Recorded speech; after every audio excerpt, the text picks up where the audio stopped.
this Should be coming up right now. Okay, there it is. Great.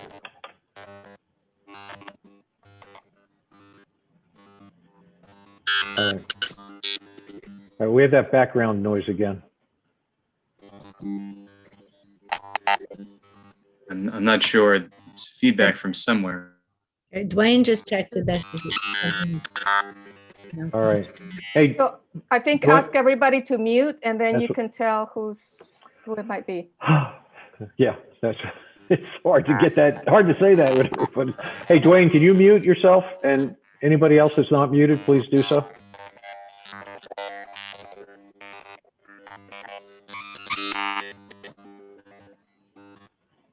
Can you mute as well, Mayor? Then it's gonna be hard for me to talk. I mean, just for a second. Dwayne just, yeah, it was Dwayne. He just said he's going to exit and come back. Okay. Yeah, it Thank just you. went away. Okay, anyway. Hey, everybody, welcome to the meeting of the Princeton Mayor and Council, July 26, 2021. And we'll start with the notice statement. Notice of this meeting was provided in accordance with the requirements of the Open Public Meetings Act and state regulations governing remote public meetings, including the time, date, and location of the meeting, and clear and concise instructions to the public for accessing the meeting and making comments. In addition, the agenda and all related materials were posted electronically and made available to the public on Princeton's meeting portal in advance of the meeting. Thank you very much. Could we have the roll call, please? Ms. Perone Lambros, Here. Ms. Niedergang, Mr. Cohen, Here. Ms. Fraga, Here, Mr. Williamson, He's here.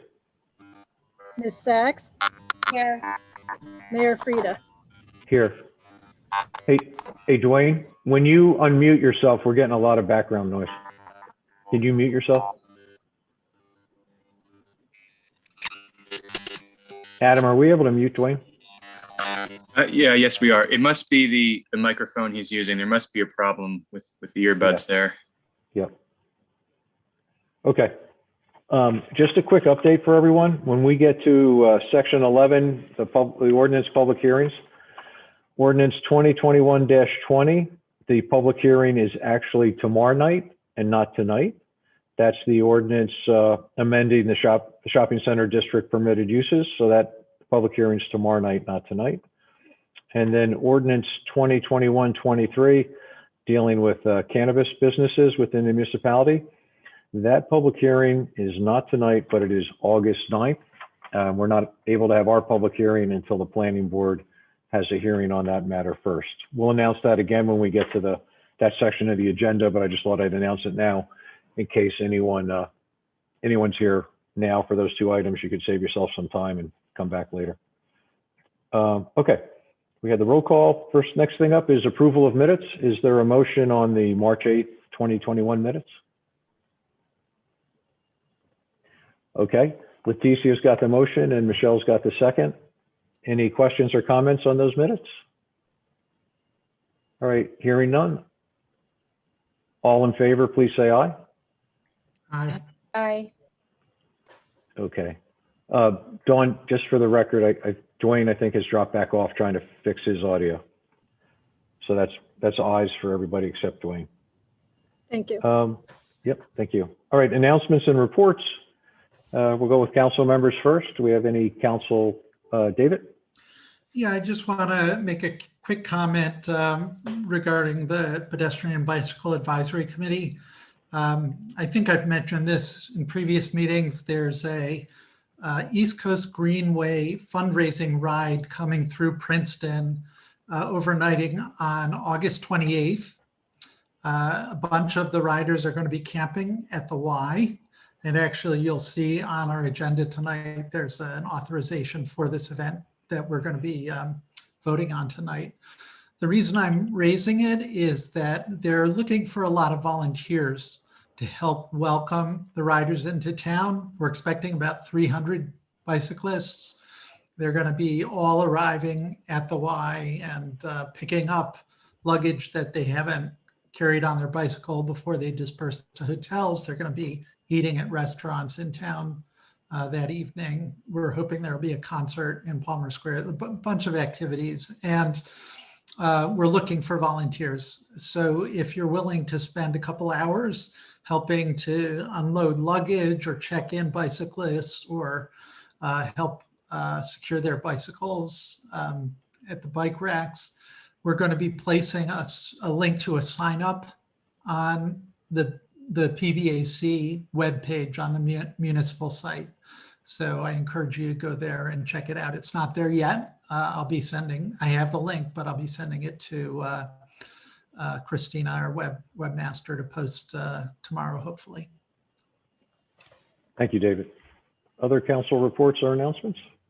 Michelle? Just two quick announcements. The Economic Development Committee monthly meeting has been rescheduled. It's not going to be this Wednesday. It's going to be Monday, August 2nd at 12 noon. It'll be a Zoom, and the details will be posted. We needed to postpone that and for noticing that we have a very full agenda for those that are members. And the second thing I just wanted to announce briefly is that the rescheduling for the mural and the beginning of the summer concert series at Princeton Shopping Center will be this Thursday on the 29th. And I think it's around 6 o'clock when it starts. So hope we can attend. Thank you. Thank you, Michelle. Any other council announcements or reports? Okay. Bernie, any staff announcements or reports? I don't, Mayor. Thank you. Thank you. Okay, we have the police report for June. Hey, Mayor. Good evening. Sure. So I wanted to just revisit briefly the report given last month by Lieutenant Solovey. It was the April-May police reports.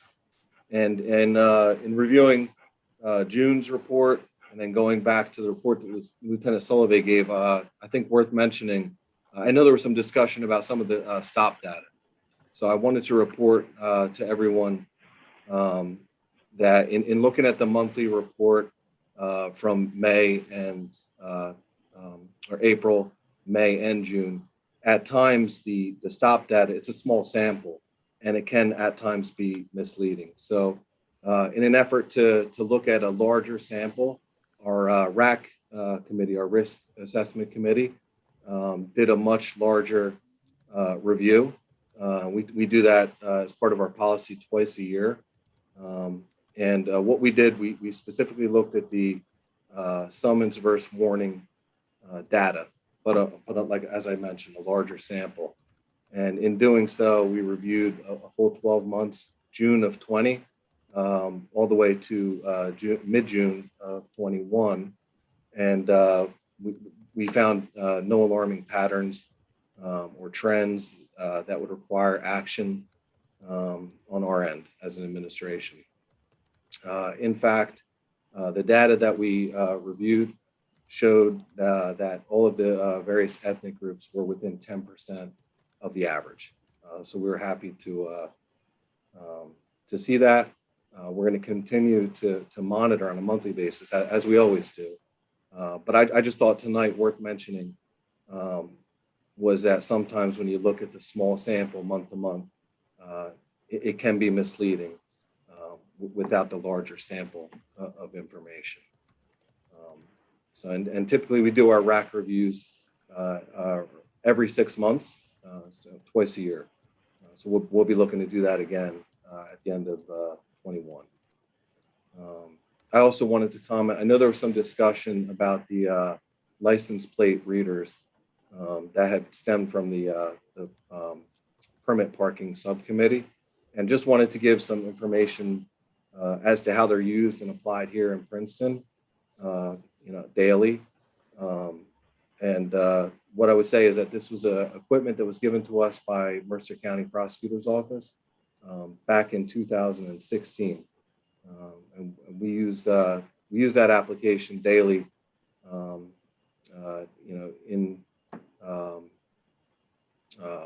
per the policy that's provided by the Attorney General.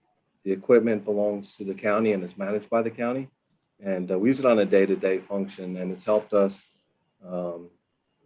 mostly with recovering stolen property, at times recovering with missing persons, and a wide variety of other applications. That said, the system that we were provided hasn't been used for the last 6 months because of damage to the vehicle and just different fleet restrictions. So we haven't used it recently, but those were the applications and ways that we did use it for everyday patrol that were separate from the parking function. John, Captain, thank you very much. You know, I think one thing that's very telling about our police department is a question comes up at a meeting, and the next meeting, even though it's not necessarily expected that you would continue to address something from a prior meeting, that our department's very proactive, and you do that. I think that's just a sign of the professionalism of our department. So I just like to thank you and everyone in the department for being proactive and coming back and talking on those two topics when many police departments, I think, would probably hope that the topic did not come back up and would shy away from it. So kudos to all of you. Thank you. Thank you, Mayor. Happy to answer any questions. Yeah, are there any questions on the June police report? No questions. Leticia. I just want to comment. Thank you for clarifying that data. You know, when we mentioned it at the last meeting, it was more for, we knew that you would have an explanation for it. And certainly you gave it to us today, but it was not meant as criticism. It was, you know, I myself wasn't alarmed by the data, just pointing it out. And for members of the public who have not received the explanation that we get at our public safety meetings, it's just, we thought it was worth mentioning so that the members of the public who were seeing the report would also hear the explanation. But thank you for that. Yeah, absolutely. And I think I speak on Chief Morgan. I can speak for Chief Morgan when I say that we welcome the discussion. It's healthy, it's transparent, and so I'm sorry, there was some feedback there. That's my side. Now I could hear, but I can barely see myself. I had to use my laptop, which is usually on my credenza behind me, or my desktop as opposed to my laptop. So now I can hear everyone, but no one can see me. So, right. And I can't get the lighting to work because I normally don't come into the meeting from in this direction. But anyway. Yeah, I would just finish my thought and say that we absolutely welcome the discussion. It's healthy, and you know, even at times we look at the monthly report. There is a ton of information in that monthly report, and while there's a ton of information, sometimes the sample size is small. And even when we look at it, we try not to make knee-jerk reactions as an administration as it relates to that small sample. So it was very good for us to do the 6-month RAC assessment, and we learned that you know, for the time being, there's no patterns or trends that need to be addressed, and we're doing pretty good in that area. But thank you so much for the kind words. Thank you, Captain. Okay, moving on. So just before we move on, Dwayne, you're logged on twice. So when you go to unmute, that could be the problem. But anyway, good luck. My laptop is what's causing the problem. I have no idea why. So I have Okay. volume on from my desktop behind me. Okay. You're close enough. Good enough. I can't hear you though when you turn away from your laptop. We would rather hear you than see you, Dwayne. Anyway, moving on. Next is public comments for items not on the agenda. So if anyone from the public wants to say something for an item not on the agenda, and I'd just like people to remember, it's a 3-minute limit, and I'm pretty bad about doing this in the past. I need to remember, we need your full name, and if you'd say your address, that would be really helpful. And then I know we have one email that Mia will read after we get the members of the public that are here at the meeting that want to speak. So Adam, can we bring the first person in for items not on the agenda? Yes, our first speaker is Maria. Good evening. My name is Maria Juega. I'm a resident of Grover Avenue.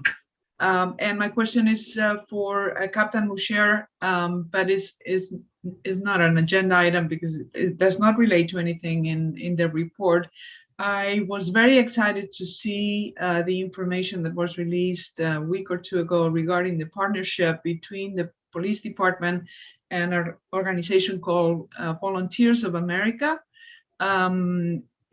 Could Captain Boucher explain a little bit more the nature of that partnership?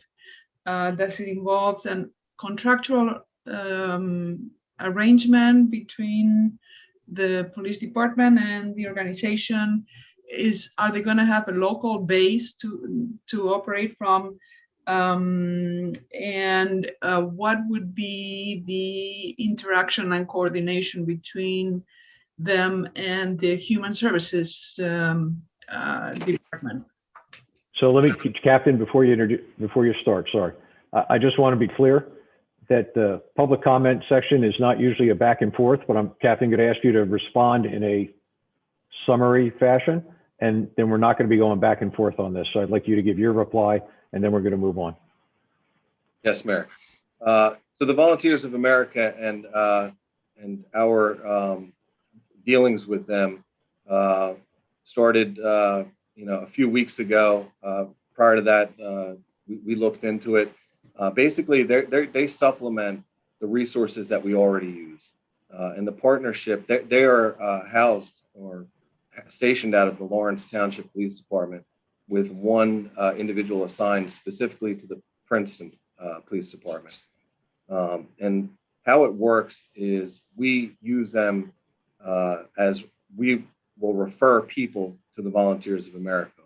And typically it's mental illness, homelessness, housing instability, financial hardships, social stressors, anything that you can imagine where someone would need a little extra help would be a case where we would utilize the Volunteers of America.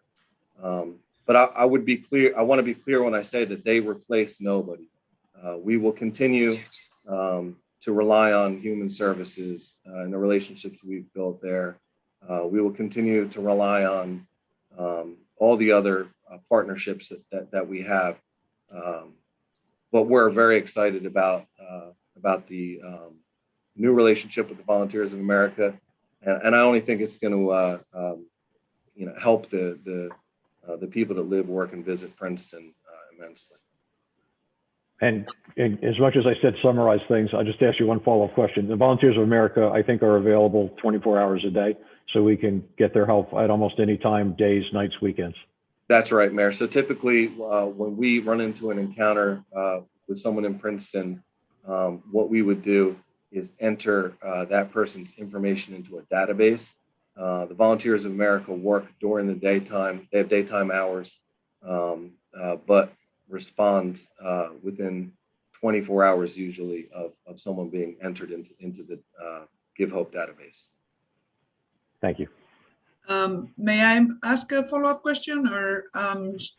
One short one, just because I'm trying to stick to the 3-minute limit, but let's go one more, Maria, and then we'll move on. The other thing too, Maria, I would encourage is that let's ask your question, but also you can at any point talk to either the captain or the police chief for even more detail, but let's go ahead with one more and then we'll move on. I can do that. I can follow up offline, Mayor, if you prefer. Okay. Yeah, no, thank you. I appreciate that, Maria. Adam, can we bring in who's next? Okay, next we have Fatima. Okay. Hi, my name is Fatima Mughal. I live at 125 Timberlake Drive. I'm here just sharing. I know later on there is a resolution to talk about the plans for, or the interim plans for the freebie bus, but I'm here as a representative of Princeton Mutual Aid. And so I wanted to start and use this section just to share something that we have been working on. We've been working in the community and speaking to folks, specifically those most vulnerable and the ones who the pandemic has hit the hardest. And one of the things that we heard as we went around speaking to everyone was how difficult things were now that the freebie bus has been closed ever since the start of the pandemic. And so we worked with them to create a petition asking to bring it back. And again, I know that it's coming back at a limited capacity, but I wanted to share the petition that we put together that was asking for it to come back with an extended timings, with extended routes as well. And so I'm going to share that in the chat in just a moment. We had an online petition with over, I believe, over 400 signatures, and an in-person, door to door, we did canvassing as well and got over 300 signatures. So this is clearly something that's really wanted. Again, not just this limited route and limited time, but the extended. And so some of the things that folks asked for, again, that I think is important that I bring to everyone, just is that they're asking that there be more reliable service. They're asking that they reach the hospital. That's something that's very, very much needed for a lot of members of the community, that they're reaching areas like Griggs Farm, and then also that they're going to other shopping centers like ShopRite as well. These are things that the community is asking that they think will really affect their quality of life. And so I wanted to present this petition to you. We also have some other members of our group as well who are going to share later on after the resolution is brought up. But in the meantime, like I said, we wanted to make sure to share this with you. Thank you. What is the best email to, or like, what's the best way to share out the link to the in-person signatures that we have? We have like scans of them. Yeah, I think the best thing is if you could just send it to clerk's office at princetonnj.gov. That way we can make sure it gets shared properly. Sure.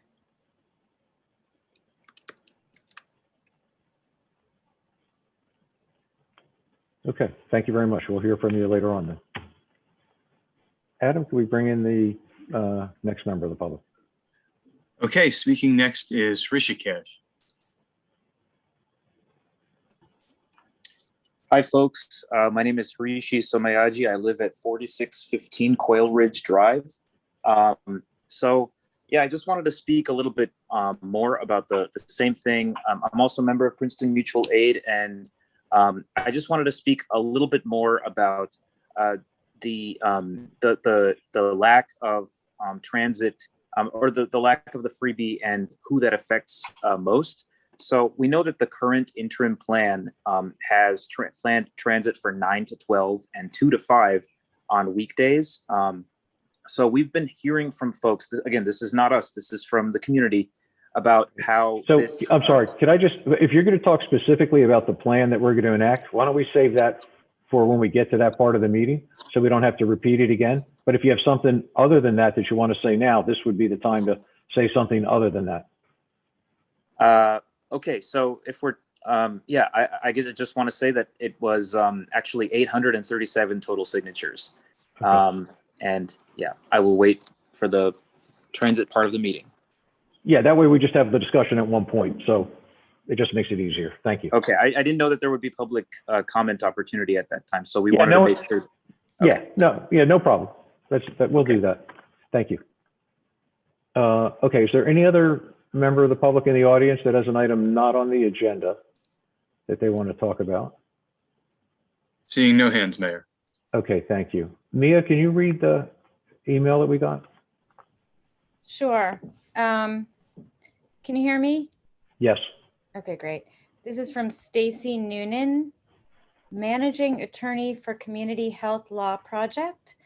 And she writes that the CHLP, Community Health Law Project, represents individuals with disabilities across the state. In 2019, they were contacted by the New Jersey Commission for the Blind and Visually Impaired regarding concerns with the pedestrian crossing configurations at Witherspoon and Nassau Street. A Princeton resident who is blind expressed concern with an inability to cross either Witherspoon or Nassau safely due to the lack of an audible signal and a crossing signal that allowed traffic to turn onto Witherspoon while the walk symbol was illuminated. In other words, traffic was not held at the crossing of Witherspoon and Nassau to allow pedestrians to cross safely. A crossing with an audible signal and held traffic would permit all residents to cross this intersection safely. In November 2019, the New Jersey Department of Transportation contacted Stacy and advised her that addressing this intersection was a top priority. She understands that Princeton Council is now reviewing plans for the redesign of the intersection and is writing to ask us to be cognizant of the needs of residents with disabilities and to make sure that redesigns include accommodations such as audible signals and appropriate tactile paving. Can I ask Deanna to speak to that, or? Yeah. Deanna? Yes, we're well aware of the concerns with the resident at that intersection, and that is part of what spurred the New Jersey Department of Transportation's project to replace the traffic signal at Witherspoon and Nassau Street by implementing the exclusive pedestrian phase that helps all users of the intersection as well as this this resident. Thank you, Deanna. Thanks, Mia. Okay, we're going to close the section of the meeting for public comment for items not on the agenda. And our next item is a presentation from the Board of Health, and I hear this is about a 10 to 15-minute presentation. Leticia, who's going to lead on this? Daryl Penn, and he also has some of his colleagues from the Board of Health, Mona Shaw, and I thought I saw Rick Strauss on here. Okay. Daryl? Terrific. Can you hear me and see me? Yes, sir. Yes. Terrific. I'm going to try to share my screen, if that's permitted. So first of all, even before we get started, I wanted to thank Councilman Fraga for suggesting that we come here before Council and Mayor to share a little bit about what we've been working on, particularly since it's in response to a resolution that this body passed last year. I also want to thank all of Council and Mayor again for taking the time to hear us out and hear what we've been working on. Just by way of a brief introduction, myself, I serve on the Board of Health. I've been there for almost 3 years now, and I chair the Committee on Structural Racism. And we also have here, I thought I saw Rick Strauss earlier, who's part of that committee, as well as Mona Shaw. All three of us did quite a bit of work in this space.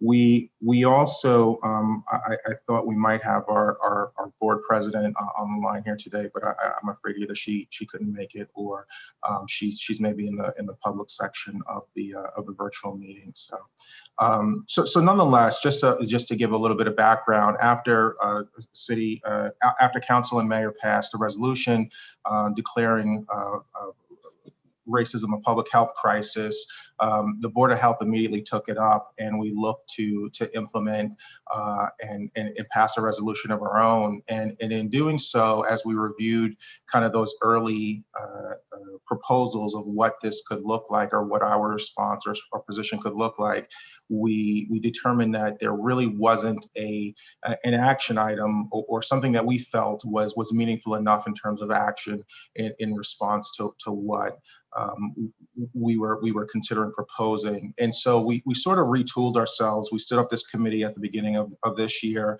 and we've been working, as you can see on the slide date here, and we put this material together back in March, and we've been working since on developing the resolution, which I believe is part of the packet that was circulated. I'm happy to excuse me, walk through it, but nonetheless, I really just want to spend a little bit of time on a few slides that we have here. So again, this is part of your packet. I looked at it very quickly, and so I'm just going to talk to a couple slides very high level. But when we were coming together, one of the things that we talked about was whether or not we really wanted to look at this as public health issues related to racism, or racism as a public health issue. And obviously, Council and Mayor had determined that racism as a public health issue was what the declaration was that they wanted to make. And we very much aligned with that, and we wanted to follow suit there. We did want to go the extra mile of putting an emphasis on structural racism, And so I do think there were a lot of learnings and opportunities that came out of really kind of focusing in on that space. One caveat I should have mentioned is that I'm certainly not a professional in this space, and I don't think I'm alone in suggesting that my fellow board members are professionals in this space as well. We just certainly just did the best we could with what we had. So just one caveat. So we looked at kind of defining what is racism, what is structural racism, and more importantly, what are the factors that continue to perpetuate racial inequity. You can see along the middle right-hand side of the slide here, kind of the focus on policies, practices, cultural representations, and then normative behaviors being a fourth kind of piece of that. And so we really started to break down what we saw as the factors that contributed to or continue to contribute to structural racism. In terms of a solution or framework, we really wanted to try to put something together that could respond to what we were seeing in terms of those factors that were continuing to perpetuate structural racism. And we came up with these 4 buckets: policies, initiatives, toolkits, and advocacy. And I trust the body here is no stranger to any of these. I know that there's toolkits that have been even developed in response to the resolution that was passed, and policies are on an ongoing basis. But nonetheless, the thinking is that really through some sort of comprehensive effort is how you can begin to sort of tackle these issues. And these are the 4 legs of the stool, if you will, that create a strong foundation. When we talked about approach in general, we really wanted to kind of, I think the most important element here is that we didn't want whatever we were going to propose to take the place of something that was existing. It was really, what we're proposing is really meant to elevate, if you will, what other organizations are currently working on. And if there are gaps, what we're proposing is in fact going to help to fill those gaps. So it's just really something that should be viewed as a complementary effort, and one that will, again, help to ensure that we're meeting the needs where they're needed, whether there's an absence of a solution in place, or if there's something that needs to be given some additional visibility. That really is the focus in terms of how we were thinking of approaching it. So let me pause here and shift to the resolution itself. And again, I'll talk to this very high level, but let me pause here and see if my colleagues on the committee, if they had anything that they wanted to add before we move on. No, thanks, Daryl, for giving that summary. I'm sorry, before you continue, Daryl, I just wanted to point out that because the resolution, it was understood that you were seeking feedback from council first before the whatever you wanted to recommend as a resolution. That's not included as part of the packet that was presented in the packet for this meeting. Sure. Just letting you know. So the resolution, this draft resolution, has not been shared with as part of the packet. Correct. Okay. Thank you. Was there someone else who was talking? Oh no, I was just thanking you, Daryl, for summing up the work that the group had been doing. Terrific. Thank you, Rick. So we're certainly looking for guidance and feedback, as Councilwoman Fraga indicated, and so feel free to share that absent looking at what's been proposed as a resolution, or feel free to look at the resolution as a straw man and respond to that. But nonetheless, we've taken that step of proposing draft language for the resolution. We wanted to recognize, obviously, what City Council has already voted on, and also communicate our support as much. There's a lot of language in here which talks about sort of what racism is and isn't, and gets back into sort of the structural or systemic nature of racism and the impact it can have. And then we look at it, given that we are the Board of Health, look at it from a health impact perspective as well.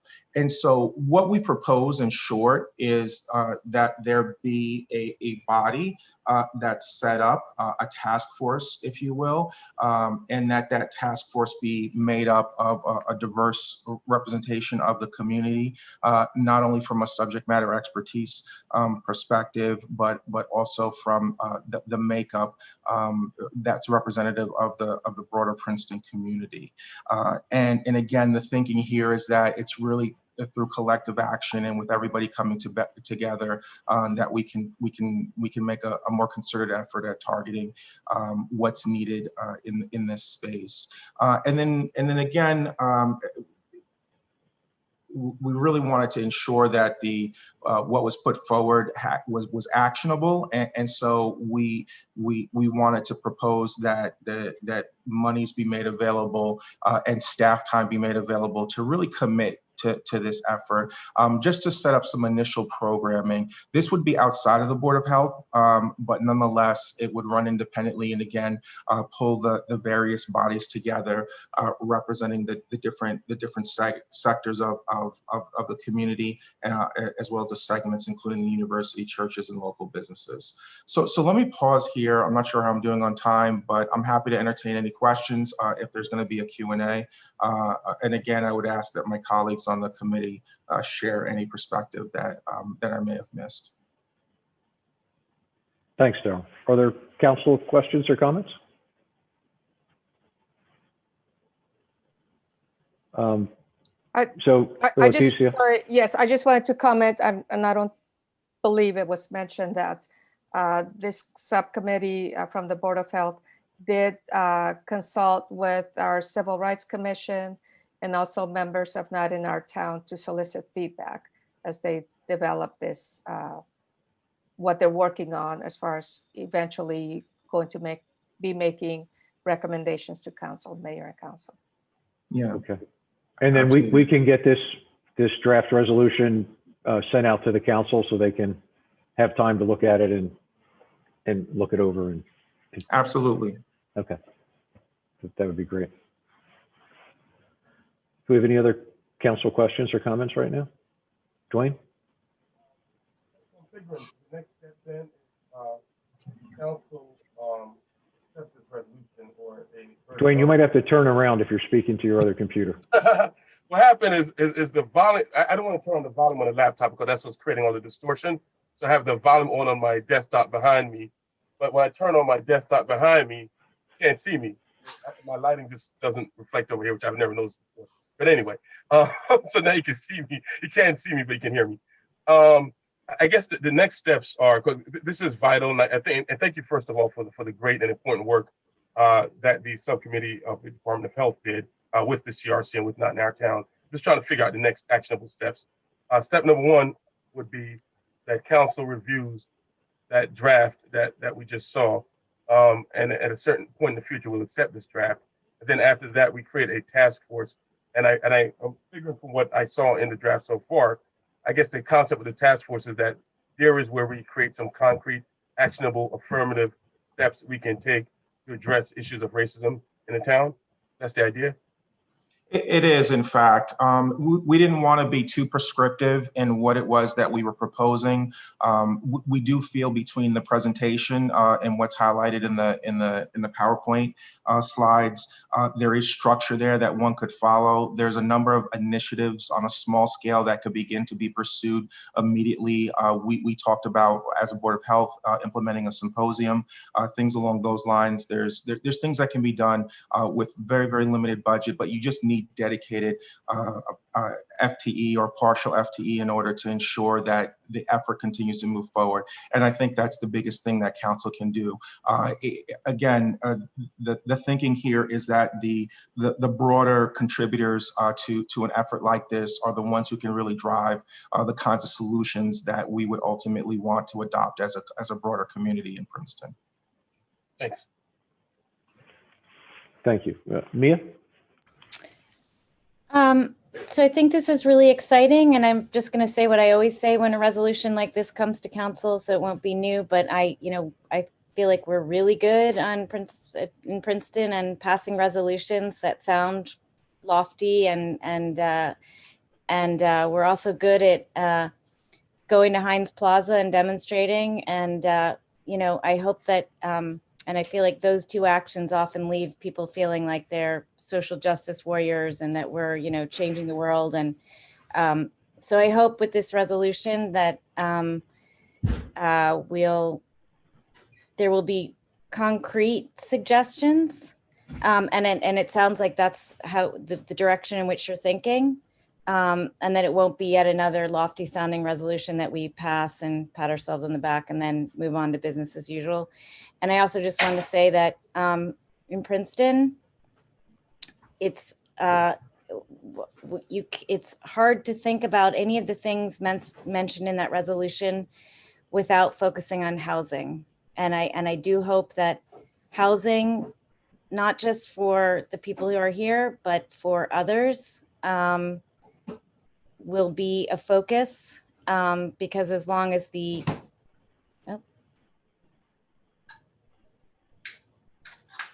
housing, great. Anyway, I thank you. I would love to see a very detailed focus on housing and a genuine commitment to housing more people of varied economic and all sorts of diverse backgrounds in Princeton, because until we have a more diverse town, a lot of this is just lip service. So thank you.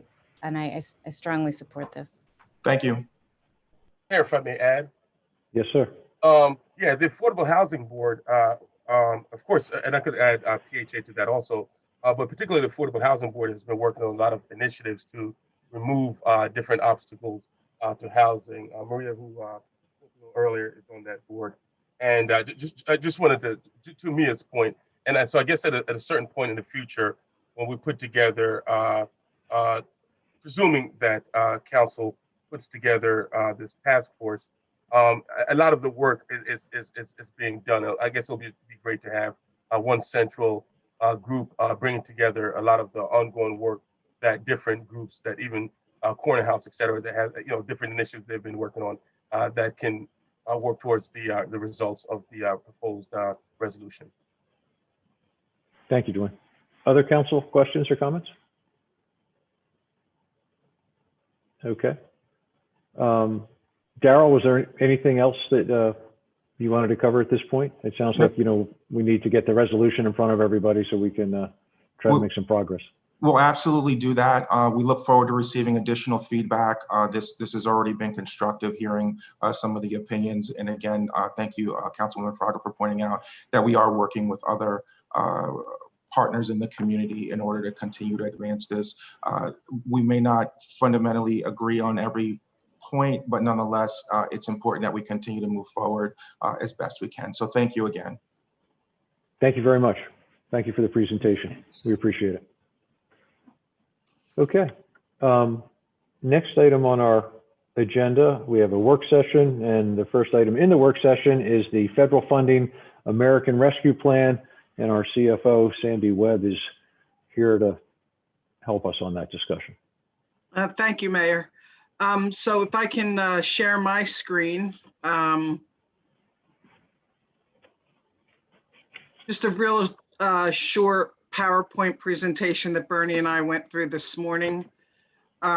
So we kind of changed things up a little bit on how we were going to present this. I wanted to first go over what happened in 2021, what could happen in 2022, and then talk about what the other uses of the ARP funds are for. So this year, because Princeton is an entitlement community, because of the community development block grant funding that we received, we were able to apply directly through the federal government. And we did that back a couple of months ago. So we received half of our allotted funding. We received the 2.9 million around the beginning of June. And when we did the calculation, or I did the calculation on the lost revenue, that was what we were going to use the money for the 2020 calculation. Because we had significant revenue losses, we were able to just use that pot of money, and we're bringing it in as miscellaneous revenue not anticipated. So at the end of this year, that money is going to flow directly to our surplus. When I did the calculation, we had current fund revenue losses of about 4 million and parking revenue losses of about 3 million. So we could have split the 2.9 million, but we thought that it was best to bring it all into the current fund.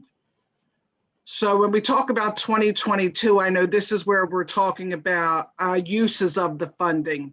So what I did was I looked at our revenue projections that we put in the 2021 budget, and I made some projections based on where we were halfway through the year, through the end of June. And when I put those numbers into the spreadsheet for next year, or at the end of this year, going into next year, it looks like we're going to be able to use the ARP money again to replace lost public sector revenues. So the way the calculation works is that you use your first or your last full fiscal year prior to the pandemic. So our first year that we used the calculation was 19, and then the 2 years before that. So the calculation was based on actual revenue collections for 2017, 2018, and 2019. And then it compared it to our 2020 realized revenues. And the calculation then again showed that we have the potential to have a significant loss again in 2022, because now 2022 is going to look at 18, 19, and 20 and compare that against what we're going to collect in 2021. So right now, I think that we're going to have, another significant loss in revenues for the purposes of this calculation. I mean, a lot of our revenues are starting to rebound, but because 2020 is in that calculation now, it still pulls the average back down again. So this is just kind of going over what I just mentioned.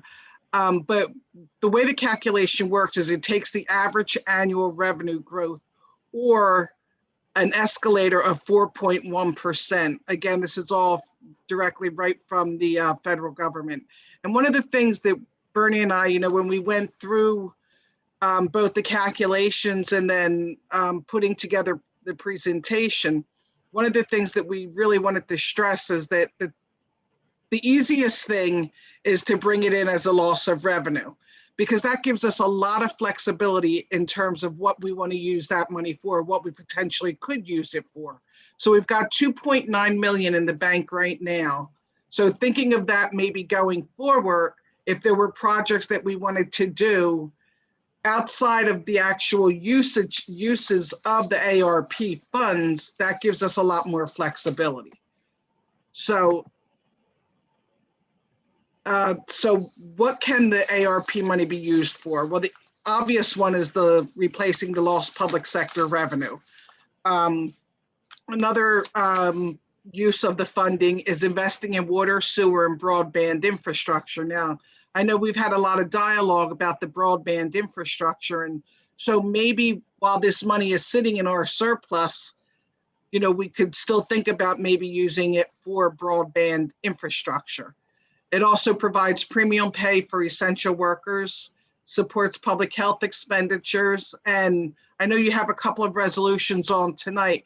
Jeff has done a phenomenal job with getting a lot of COVID funding from the Department of Health, from the state. So this could certainly support some of the grant money that we've received. It can also be used for the negative economic impacts, and then addressing disproportionate public health and economic impacts of the crisis on the hardest hit communities, populations, and households. And there I would say, everything that we've read, everything that has been released on the funding is we want to be really careful if we just start. I know Trenton, the city of Trenton has gone on record and said they're going to send out each of their home owners X amount of dollars. And there's a lot of reporting requirements on this money. If we do the lost public sector revenue, which is certainly we did it for the money from 2020, and it looks like we're going to be able to do it again for the following year, it makes the reporting requirements a lot less or a lot easier. So that's just kind of real quick, the ARP funding. Bernie, did you want to jump in on anything? Yeah, no, I think you covered it, but I think what you mentioned about Trenton, if we give money to any other organization, we actually have to follow up and how did they spend it, what was done with the money, and that reporting, I think, goes for 6 years, right? There's a substantial reporting, so it's much easier, as Sandy said, if we just bring that in and then decide how we spend it. Michelle. Thank you, Sandy and Bernie, for putting this together. I know it's a little short notice, but we really appreciate it. I just wanted to ask, in terms of the tracking as far as revenue lost this year, do you have any projections based on the half year where we are right now on what 2022 might look like? Yeah, so I have looked at a lot of the revenues, and I looked at everything in the current fund, and a lot of that is rebounding a little bit. I mean, the one that we're still really hung up on are municipal court fines. We're going to take a looks like about $150,000 hit on that revenue again. A lot of the other revenues are, they're coming in slow but sure. And even in the parking, I went back and I looked at parking, and it looks like that's going to be right on target to rebound a little bit as well. Now, we did bring in from the parking utility $500,000. In the past, we've averaged 1.5 million, 1.8 million. We were pretty conservative in what we were going to turn over this year, because we knew, when we adopted the budget, we had 4 months down and the revenues weren't rebounding the way we had hoped. However, now we're seeing, things are opening back up, and the revenues seem to be coming back pretty significantly. Thank you. There were some other points on the list in terms of, it said economic, adversely impacted economic. I mean, that's very broad. I mean, these categories are very broad. Have they given more guidance into more of the detail of how this could be spent, so we wanted to go back and talk to our BCCs and kind of see, if there is allocation, how best we could, go about it, because I know that there's a lot of strings attached when it comes to federal. Yeah, and that's one of the biggest stipulations with this money is, as Bernie mentioned, I mean, if we were to go and give this, $500,000 to an organization and let them distribute it, we have to guarantee that they're distributing it still in accordance with the federal guidelines. And, so that's why we felt better saying, if we do the lost revenue again for next year and we're eligible to do that, that gives us tremendous flexibility in terms of what we wanted to do with that money, that would be in essence sitting in our surplus. Right. Well, and I think that what we wanted to do too, maybe tonight, is just get, a broad general sense from other council members. I mean, is our priority first and foremost to balance our budget and not have any tax increases, which would be, of course, offset by the revenue for any losses. Maybe that could be like priority 1, priority 2, maybe taking it back and looking at the infrastructure, broadband, sewers. There was something else there on the list as far as infrastructure, and see see what other people thought, and then talk further about it. So just kind of getting a sense. I mean, it's great to say, oh, there's $3 million that could be spent, but first and foremost, I think, is making sure we cover our taxes and not have to raise taxes by using them. So. Thank you, Michelle. David? Yeah, I just wanted to ask, I understand the clear advantages of putting the relief funds to the general budget, but I wanted to ask the question if there are any benefits that would go to, or that would come from applying the monies to specific expenditures instead. So, instead of going to lost revenue, is there any benefit to sort of saying, let's pick one of these approved expenses and do that? And it's fine if the answer is no. I honestly, I would be inclined to say no because, again, you have a lot more flexibility if you're not hitting on one of these categories and then having to do all the reporting that needs to be done. And, one of the things that I would use caution also is that a lot of these grants are tied together in that if we've already got COVID funding from FEMA, from any other State Department of Health grants, we can't double dip the expenditures, nor would we, but, so we'd have to be really, really careful that way also. That's why, again, we felt the biggest flexibility was doing the lost revenue. Bernie? Yeah, I agree. I mean, you've covered it. I see no advantages to actually spending it directly versus just taking it and then figuring out how we spend it. And certainly the reporting is much easier the other way. Wayne. I guess I'll turn around. I just thought it was important to mention, and I get Sandra's point when she mentioned lost revenues from the municipal court, but just only because we have so many members of the public here, just wanted to let them know that it's not the intention of we want to generate revenues through fines and summonses and tickets and stuff like that. But that's not the goal of it's not the goal to use the municipal court as a source of revenue generation. It's just that when fines are paid through the municipal courts, et cetera, we do get a part of it, and it does go to the municipal coffers. Just didn't want any of the public members to leave to think that we use the municipal court as a source of revenue generation, as a direct source to try to come up with ways to generate revenues using fines, et cetera. Yeah, and believe me, we're always real careful when we change that revenue line. So we certainly do recognize that. Thanks, Sandra. Sandy, what shape is our surplus in? Because we used a lot of surplus to keep the tax increase to next to nothing, but we're going into next year. How much surplus are we going to have? Because I think that's really a basic question: is how much surplus do we have on hand, and then how much of this money, if we put it into surplus, is realistic that we can then turn around and spend somewhere else, versus trying to hold the tax rate down again next year? Not having everything in front of me, I'll try as best as I can to answer that, but we did use a lot more surplus, I believe like 2.5 million to balance the budget and to keep the tax rate at 0 for 2021. But we were sitting on a healthy surplus when we ended the year.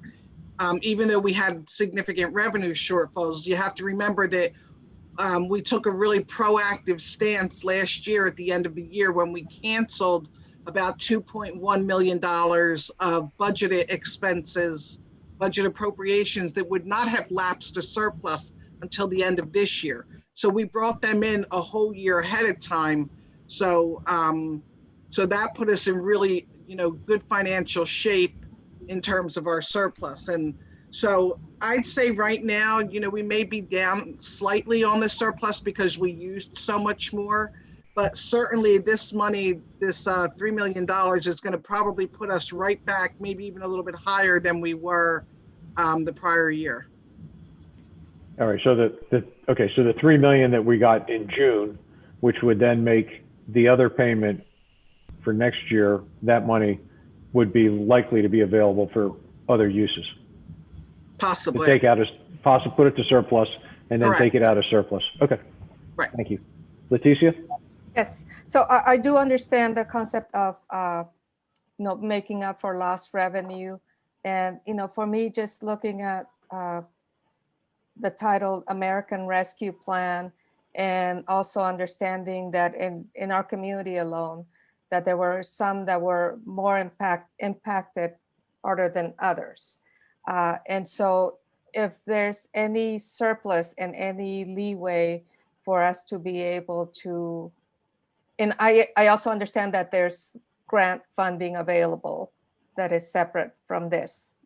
But also, if there's any surplus that we could consider using to improve the quality of life for those our residents who were most impacted by the pandemic.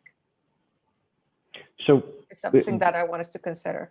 Yep. So going off of Leticia just said, and I understand that if we were to give grants to nonprofits or whoever to help with, distributing food or helping with rent payments or whatever, that there's this 6-year requirement for reporting. But what if we were to enter into direct contracts with people to provide a service? You will provide X number of meals for X population over this time period. Is that a way around the 6-year reporting if we are doing specific contracts as opposed to grants? No, from everything that we have read, it does not get us around the reporting requirement. That is for 6 years regardless. And again, we have to make sure that there is not any stipulations for the reporting requirements in terms of what people use the funds for. I mean, if we were to do, like a Meals on Wheels type of program, we would have to make sure that it fits specifically within the requirements of the law. Yeah, okay. All right, so, but we could investigate whether there's a way that we directly provide some services. I think we could look into it. Okay. Just looking for options. Okay. Yeah. Michelle? I mean, there's a lot that we're working on right now that this funding could look into. I mean, we're talking about sewer infrastructure. We're talking about broadband infrastructure. We're talking about some feasibility task forces and looking at various ways of doing that. So I just wanted everyone to kind of get an idea of what was out there, and then we can continue to talk about it. I don't think we can make any decisions, but at least kind of get an idea of where we are. And a lot, I think it's going to hinge on what the revenue shortfall is. Right. That's got to be, in my mind, the main goal, that we not, tap into surplus or tap into the, or raise taxes. Okay. Any other council questions or comments? Dwayne?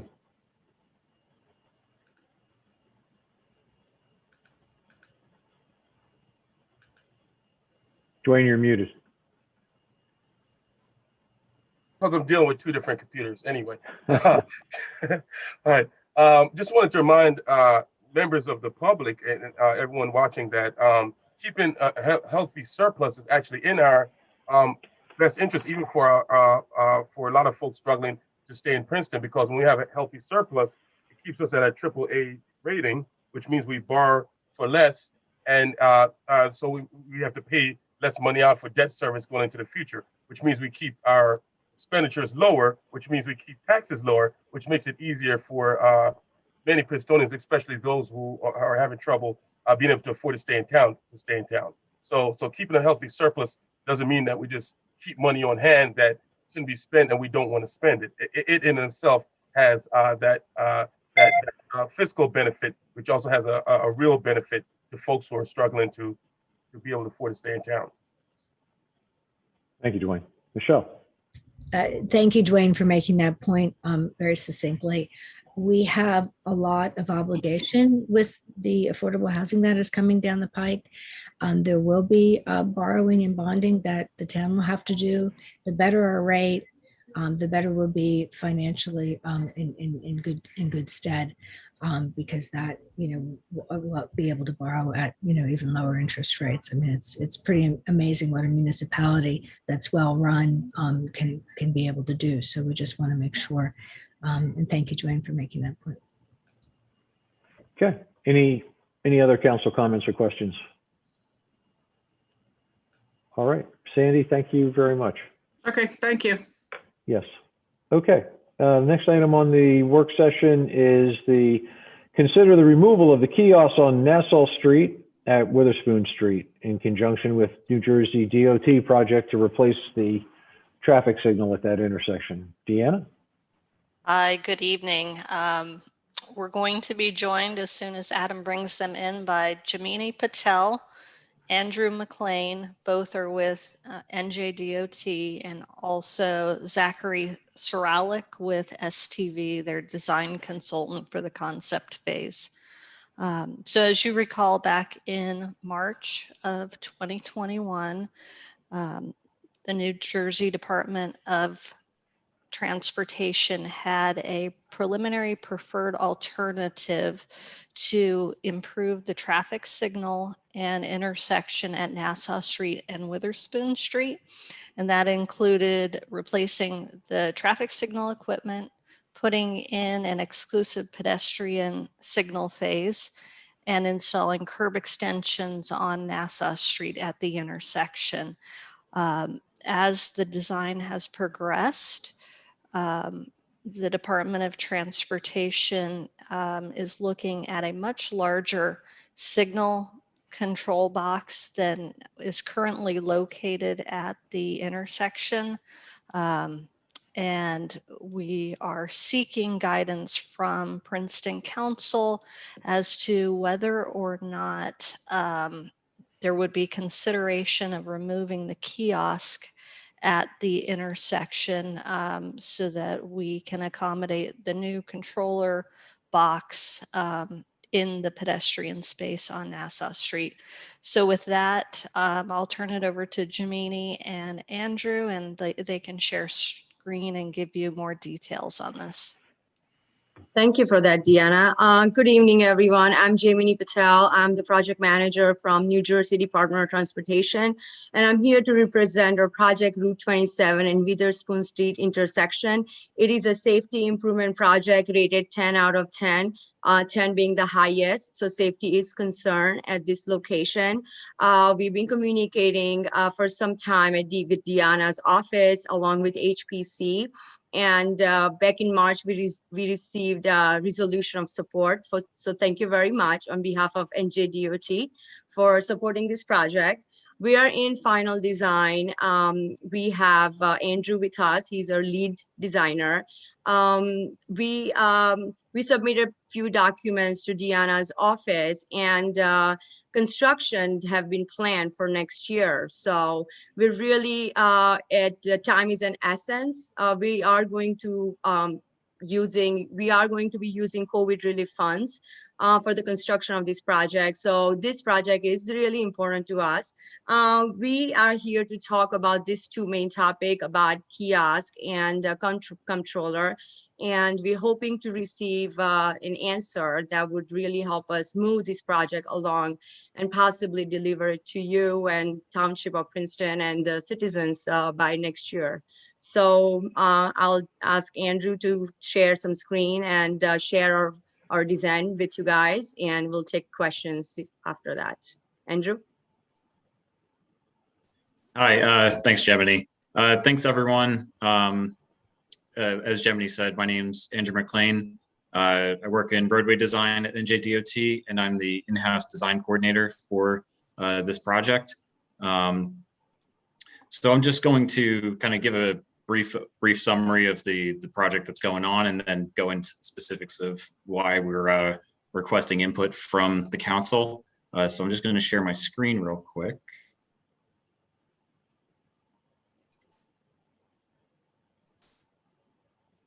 Okay. And is everyone able to see? Looks like it's a construction plan. Great. Yep.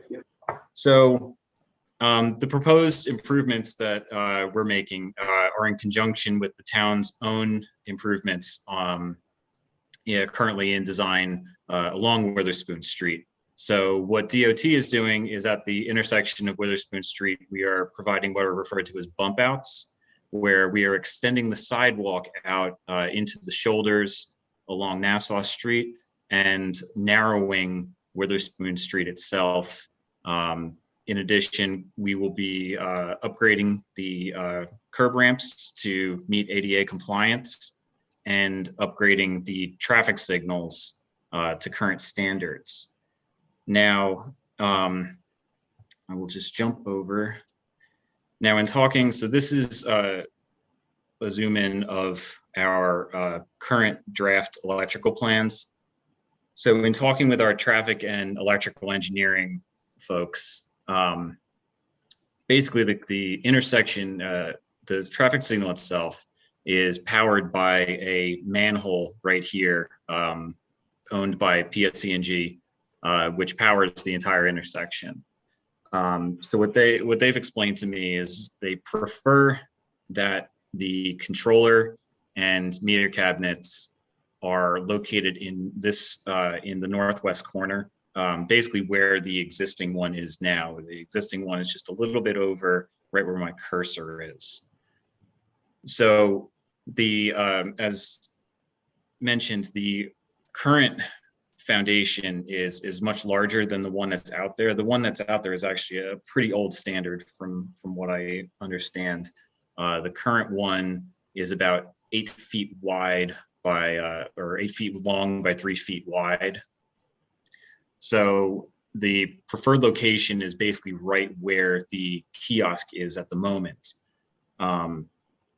They prefer it basically so that there is an unobstructed view of the intersection itself, so that when our electrical maintenance guys need to perform routine maintenance on the equipment, they have an unobstructed view to make sure that the signal is functioning properly. An alternative location is in the northeast corner right here. So this is in front of the Hamilton Jewelers right now. But they prefer, it's generally a safety concern for them to cross an electrical line underneath the road. There's some additional coordination from what I understand with the electrical company themselves. So they prefer, if they can avoid having those live electrical lines running underneath the street, if they prefer to avoid it if possible.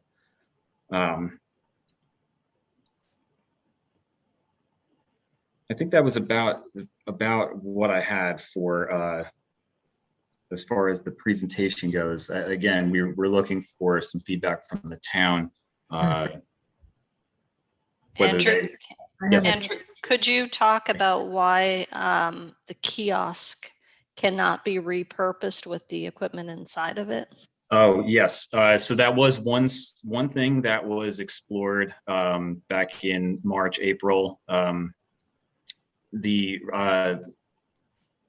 cabinet can't be, the controller can't be placed within the kiosk because there's concerns about the ventilation of the controller itself, and also access. So we need to be able to properly access in case anything goes wrong.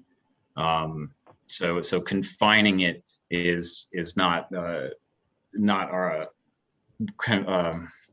with our electrical standards. That was sorry. No, that's good. I know a couple council people have hands up, so let's go to Michelle and then David and just see if they have questions that you guys could address. Thanks. I was just wondering if you have a visual of the street, just kind of to show us. I mean, I would really not like to see this. I don't think this equipment in front of Hamilton Jewelers, but could you just give us a visual of what would go out and what it would look like, what we're talking about? Because I can't visualize. Sure. Yeah. So actually, what we are proposing to install is actually very similar to what's currently at the corner of Van Deventer. So you can see this is basically our current standard controller cabinet. The only difference between this one and what we're proposing to install here is there's going to be another little box like this one at the side right here.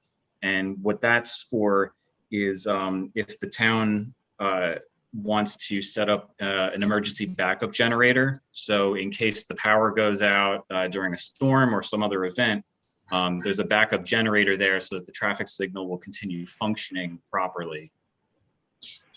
Okay, is there any type of green infrastructure or something that would go around it or make it, I mean, it's not very, I mean, we're really doing a lot to invest in making Witherspoon Street design beautiful, and then we're going to have this box. It doesn't, not that I'm a huge fan of the kiosks either, because they tend to have, you know, push pins up and strips of paper and not be really well maintained. But the kiosk is definitely cuter and nicer than the box.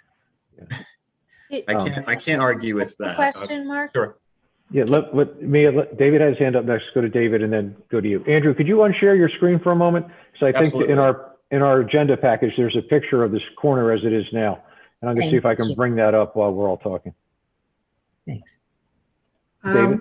Yeah, my comment really relates closely to that last image that you were showing of the intersection of Van de Veter, because that location for that box is a great location because it's out of the stream of pedestrian traffic.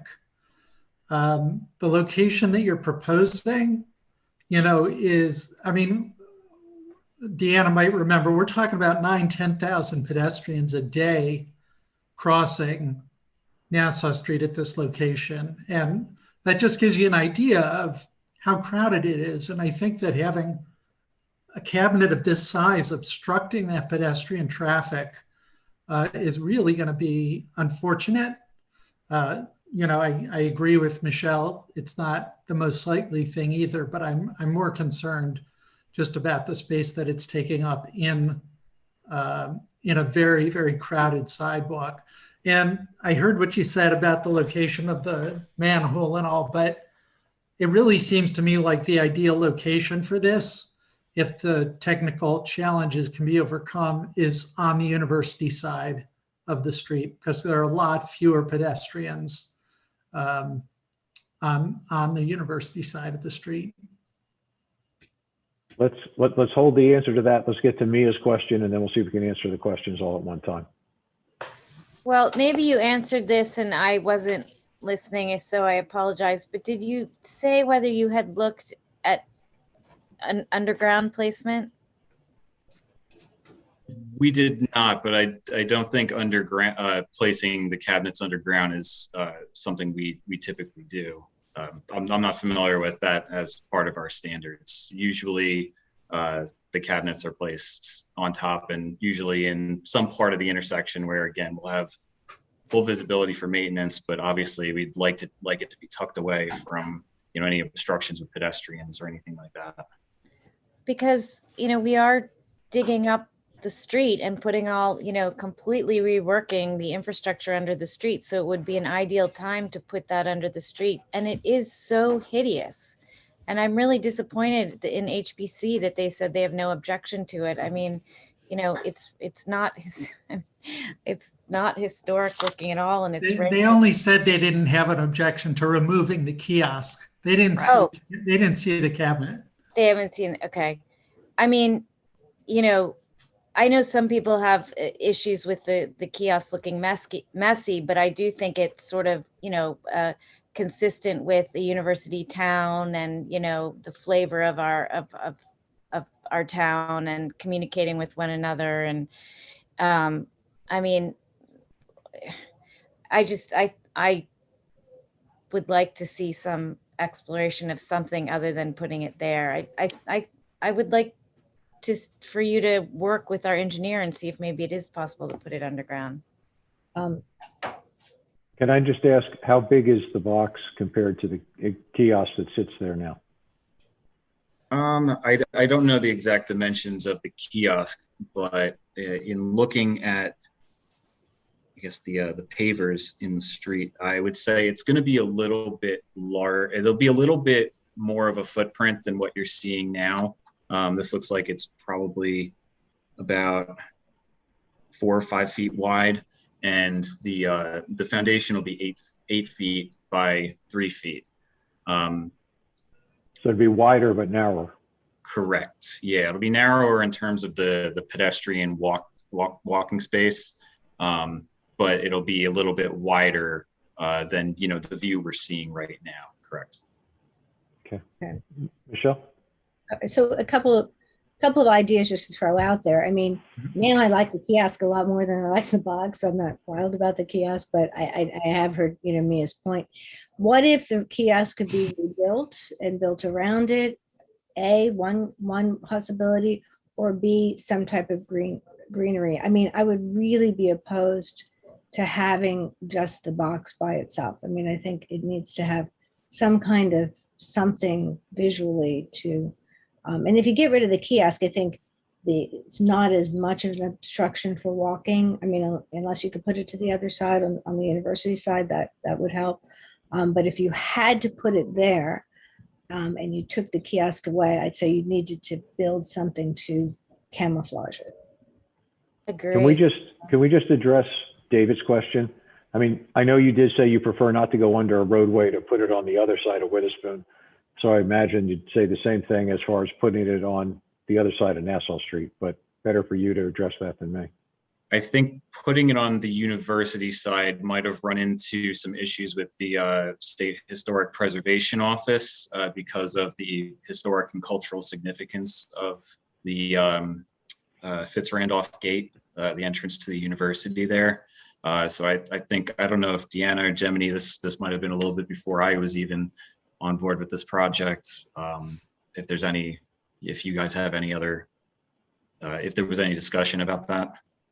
I don't know that there was necessarily any discussion about the controller box itself, but we did ask that the traffic signal pole be moved from its current location in front of the Fitz-Randolph Gate so that you could maintain an unobstructed view shed towards the gates in Nassau Hall.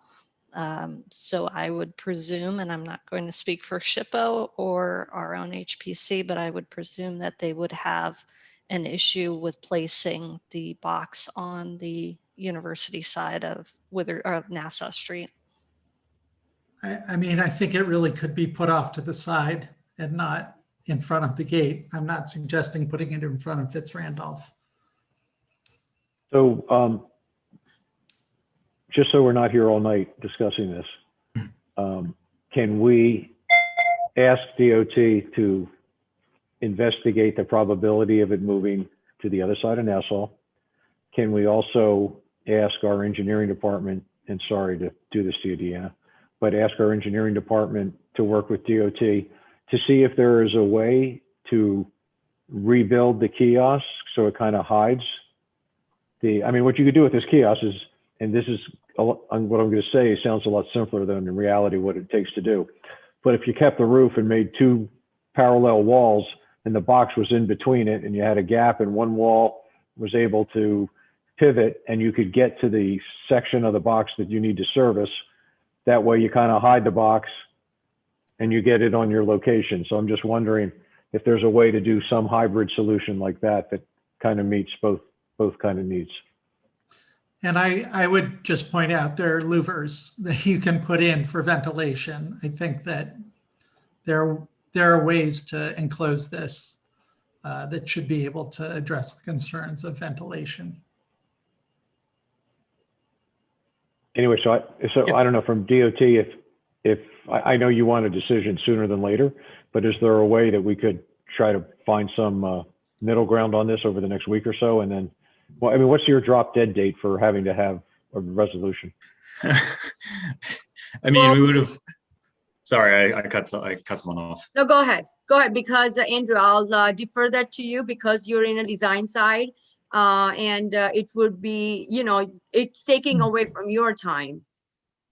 Yeah, it takes away from your time and finalizing roadway plans and eventually delivery of the project. And Mayor, as I mentioned before, we have COVID relief funds.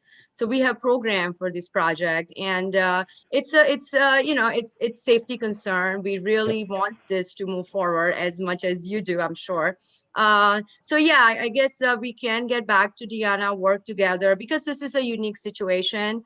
Princeton is historic township. So we have been dealing with HPC quite a bit. And we had we came a long way. Deanna can confirm with that.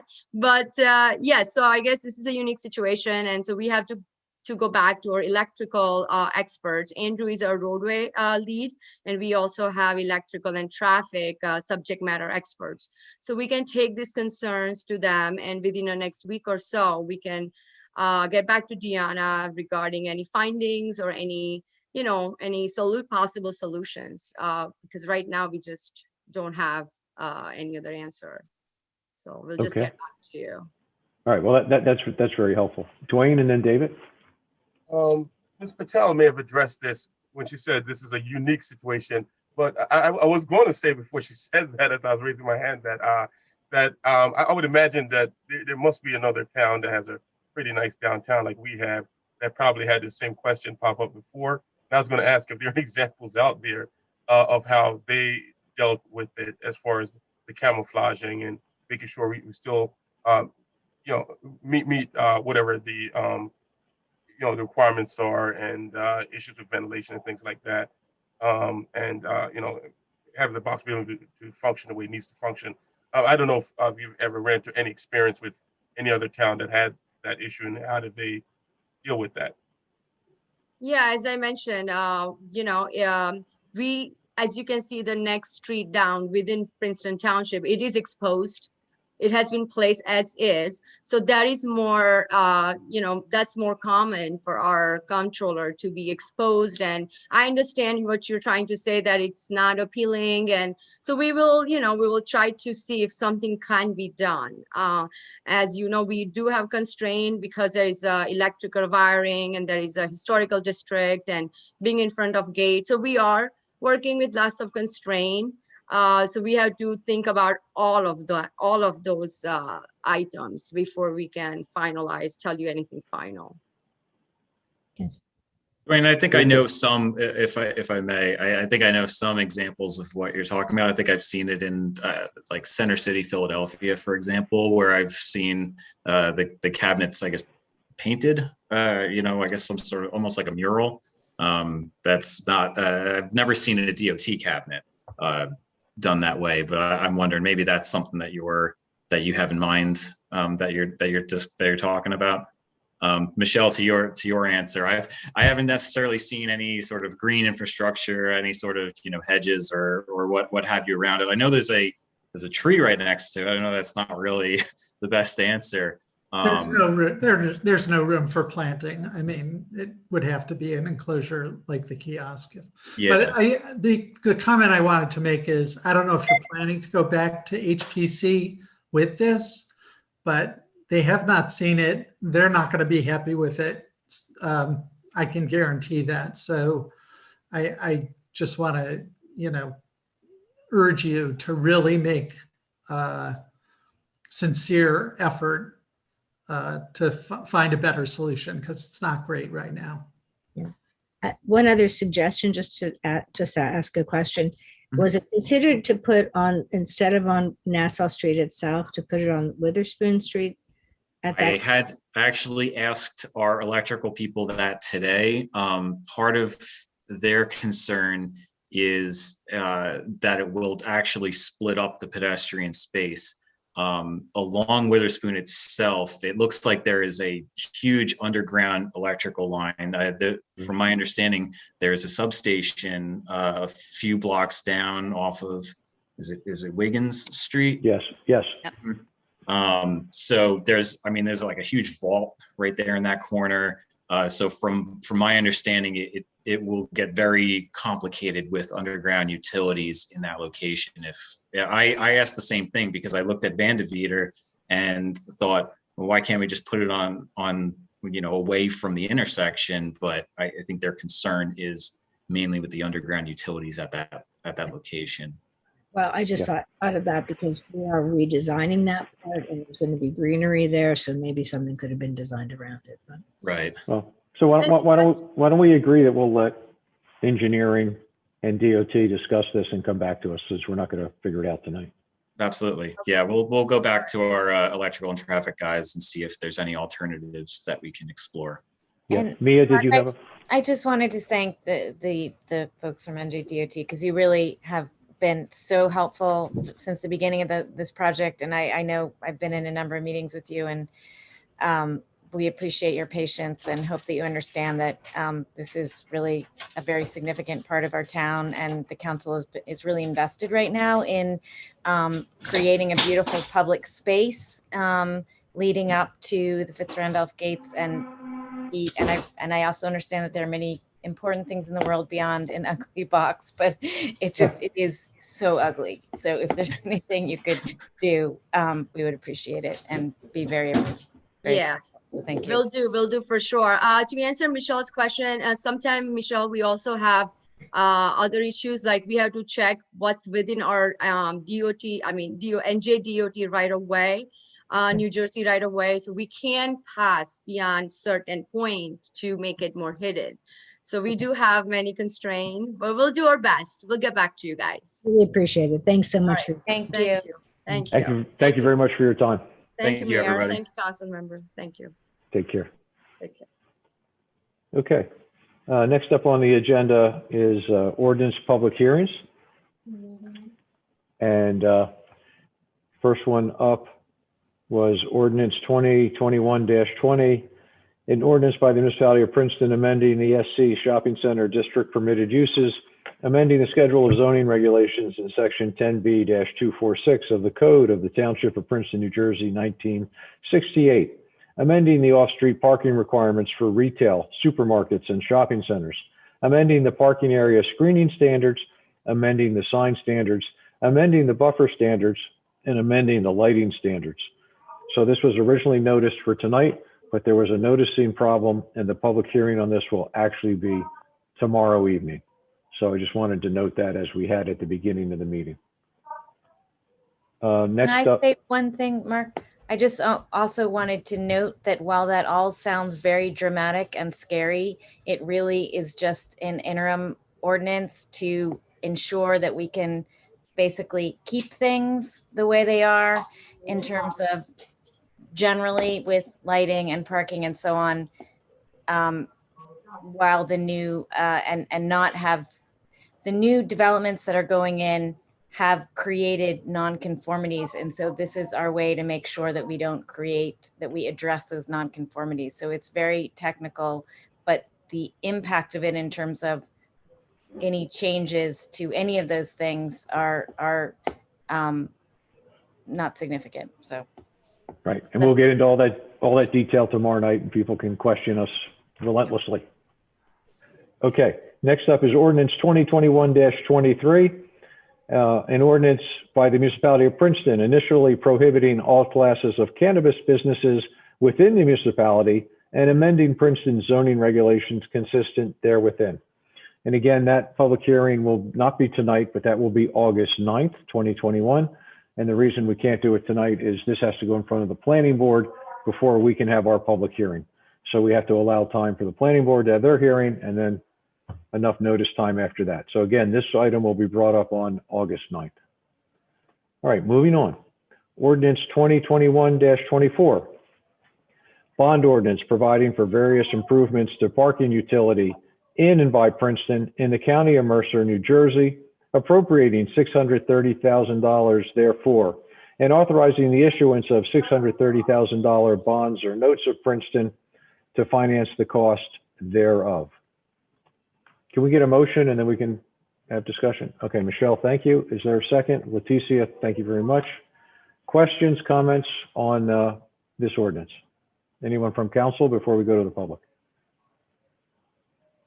Okay, great. Is there any public comment questions on for the ordinance hearing on this one here? No hands, Mayor. Okay. All right, we'll close the public hearing and have a roll call vote, please. Ms. Pearl Lambros, Yes. Ms. Niedergang, Mr. Cohen, Yes. Ms. Fraga, Yes. Mr. Williamson. He said yes, but he's muted. Thank you. Ms. Sachs, Yes. Okay, thank you very much. We'll move to resolutions. The first resolution is 21242, resolution authorizing the acceptance of a grant from the New Jersey Department of Law and Public Safety Office of the Attorney General for the purpose of purchasing body-worn cameras. Is there a motion? Michelle, is there a second? Leticia has the second. Questions, comments on the motion? All right. Just, if I can just comment, the great work on getting this grant funding for the very much needed body worn cameras. Thank you. Yep. Thank you. No other comments? If not, all in favor, please say aye. Let's vote. Aye. Aye. Okay, that was everyone. Thank you very much. Next up is resolution 21243, awarding a contract for interim transit services to We Drive You in an amount not to exceed $44,000. Is there a motion? Leticia, thank you. David's got the second. Council comments, and then we'll go to public comments. Michelle? I wanted to, yeah, I wanted to just ask actually a few questions because there have been, I sort of compiled the questions that I've received from the public, and in the interest of consolidating that. So first, I just want to reiterate, this is interim. We've been in particular concerned about our seniors and some of our most underserved populations who are isolated due to the lack of transit. So this is a service that will be doing essentially the freebie route minus several stops, and one stop that will not be included is the Princeton Community Village stop. We have discussed that with Princeton Community Housing. They understand that this is temporary. They are working to, I mean, there is a New Jersey Transit stop right across from that housing site, and it does tend to be families with cars there, but at any rate, they are aware and supportive of this because this interim service, because it focuses on several of their sites that are particularly even more in need with seniors like Elm Court and Harriet Bryant, who have no New Jersey Transit service and no access whatsoever. But the questions from the public about the next 3 months were, one, as I explained, we're doing this with using a mechanism called extraordinary and unspecifiable services, which allows us to fund something quickly, but there is a cap of $44,000, and that so there were a lot of questions from the public of what other mechanisms might be possible to provide evening or weekend transit, and could we tap into any other pool of money? So I guess that's a question for Sandy and Deanna.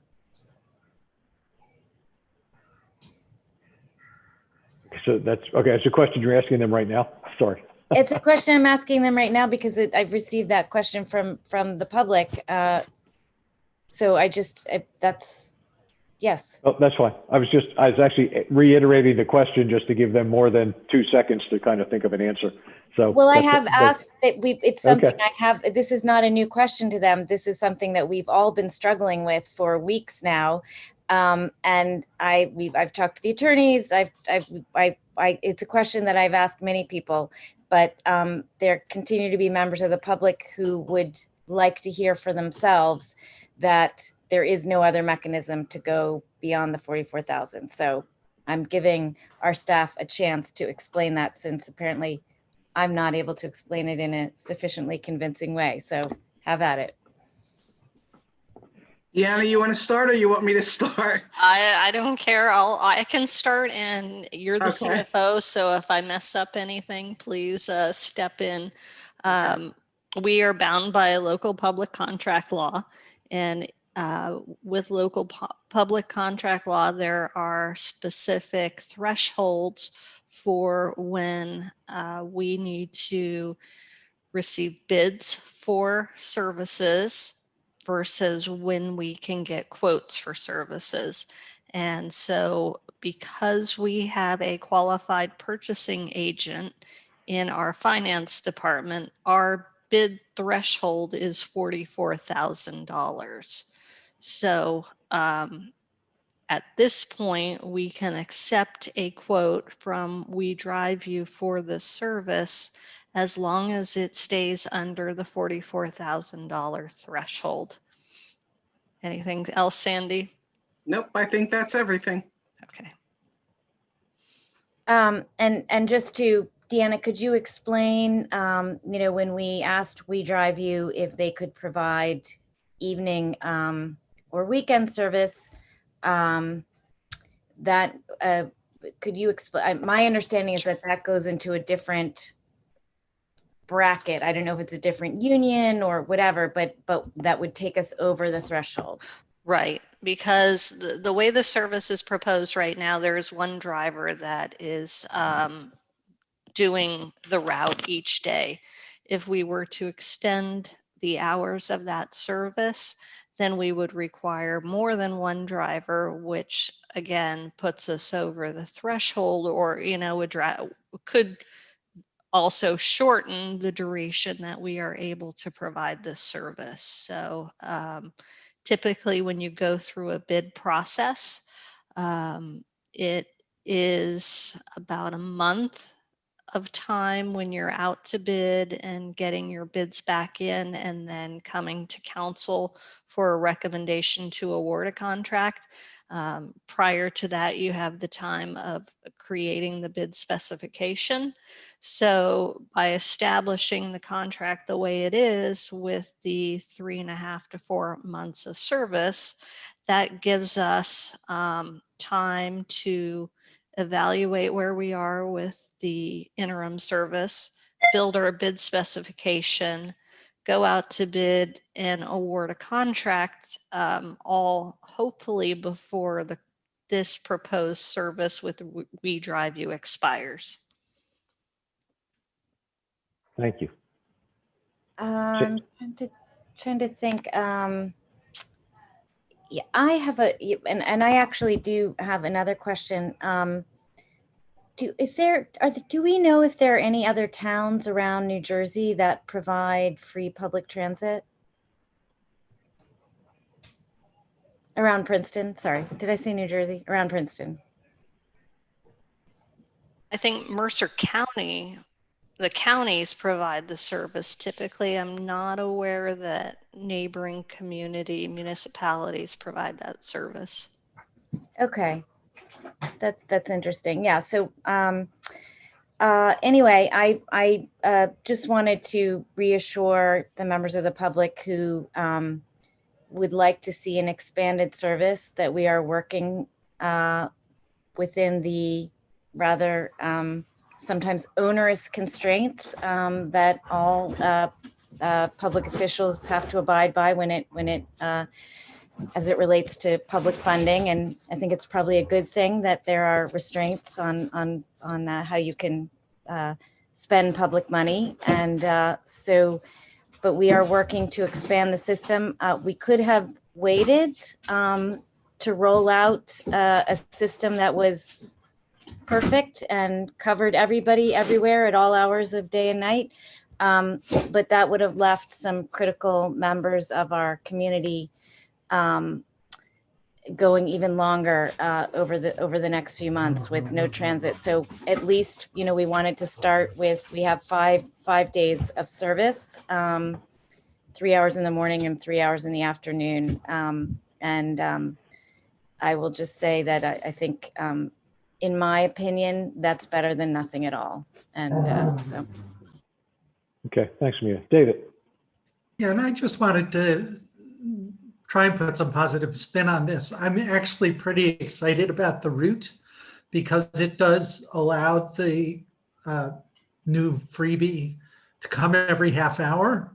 which is quite a bit better, I think, than what the old freebie was in terms of the schedule. And that was achieved by consolidating the route into a smaller area in the center of town. I think that it's really going to be a nice thing for the people who actually do ride it, because they'll be able to go and do an errand at McCaffrey's or whatnot, not have to wait for, 45 minutes to get a ride back to where they live and stuff like that. So I think it's a really nice compromise solution for the time being.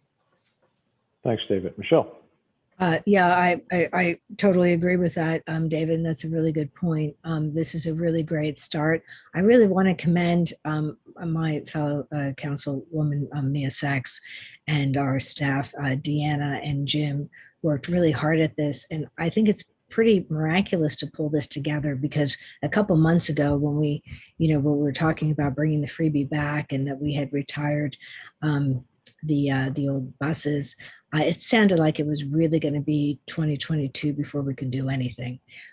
So pulling this together this way and really having a great starting point, this is something that in all of the conversations that we're having surrounding the housing developments, when we talk about developments, economic development, economic growth, this is an essential component of it.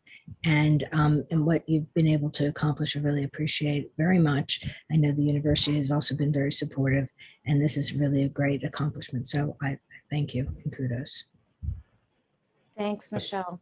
I just wanted to add one more thing, which I omitted to mention at the beginning, which is that the Transit Committee is working on a project proposal to the Transit Trust Fund, which will do an in-depth, for an in-depth study of our transit needs in Princeton. And there will be a component of that which will involve outreach to our very comprehensive outreach to our underserved communities to find out what would actually serve their needs. And, we have some members of the Transit Committee who've volunteered and who've done a great initial job of doing outreach. And it has just underscored the fact that we need to do a much more extensive program of outreach to find out how we could really help, in particular, working families with after school needs. And, the freebie was a wonderful first step for transit in Princeton. But it really was for people who had several hours to run, to go to McCaffrey's and back, or it was not viable for people who needed to get to work on time, or kids who needed to, get to after school activities. And so we're really looking to provide transit for everyone who needs it. So, and I also just want to say that Michelle and David and I have been negotiating with our affordable housing development partners quite actively to provide seed funding for transportation for the next 30 years. So, okay. Okay, thank you. Dwayne. Now to turn back around. Mia touched on what question I was planning to ask. She talked about extensive outreach to find out what services are needed. Just for the sake of the public, just wondering if me or someone else can talk about what we're doing now to make sure that those who mostly need these type of services is learning about this new agreement and what the routes are and that type of thing, and the pickup schedules and that type of thing. So what's being done to get that information out there? Sorry, Dwayne, did you say to publish, to convey that it will be available? Was that your question? Yeah. So as soon as we have the routes, the exact timing and the specific details finalized, we'll definitely get the word out as widely as possible, and certainly we'll accept any, suggestions for how to get that out. But also one thing about the new buses that we'll be using is that they will have a transponder so that you can actually look on your phone or your computer and see where the bus is in real time. I know one of the biggest complaints about the freebie was that people said they would wait, for a long time. And so this, you'll at least be able to well, the route, it's a condensed route, but it's 26 minutes as opposed to 70 minutes, which was the freebie route. And you'll also be able to see where the bus is. So I realize that that doesn't help everyone, particularly a lot of seniors that aren't comfortable with looking on their smartphone to find out. But we've been in contact with the senior center, and they're going to be, they're interested in providing a training for how that would work. So. Thanks. Okay. Why don't we get to public questions? Adam, can we bring in the first person from the public that wanted to comment on this? Yes, we have Rishi. Okay. And again, everybody, there's a 3-minute limit. Just give us your name, full name, and address. Thank you very much.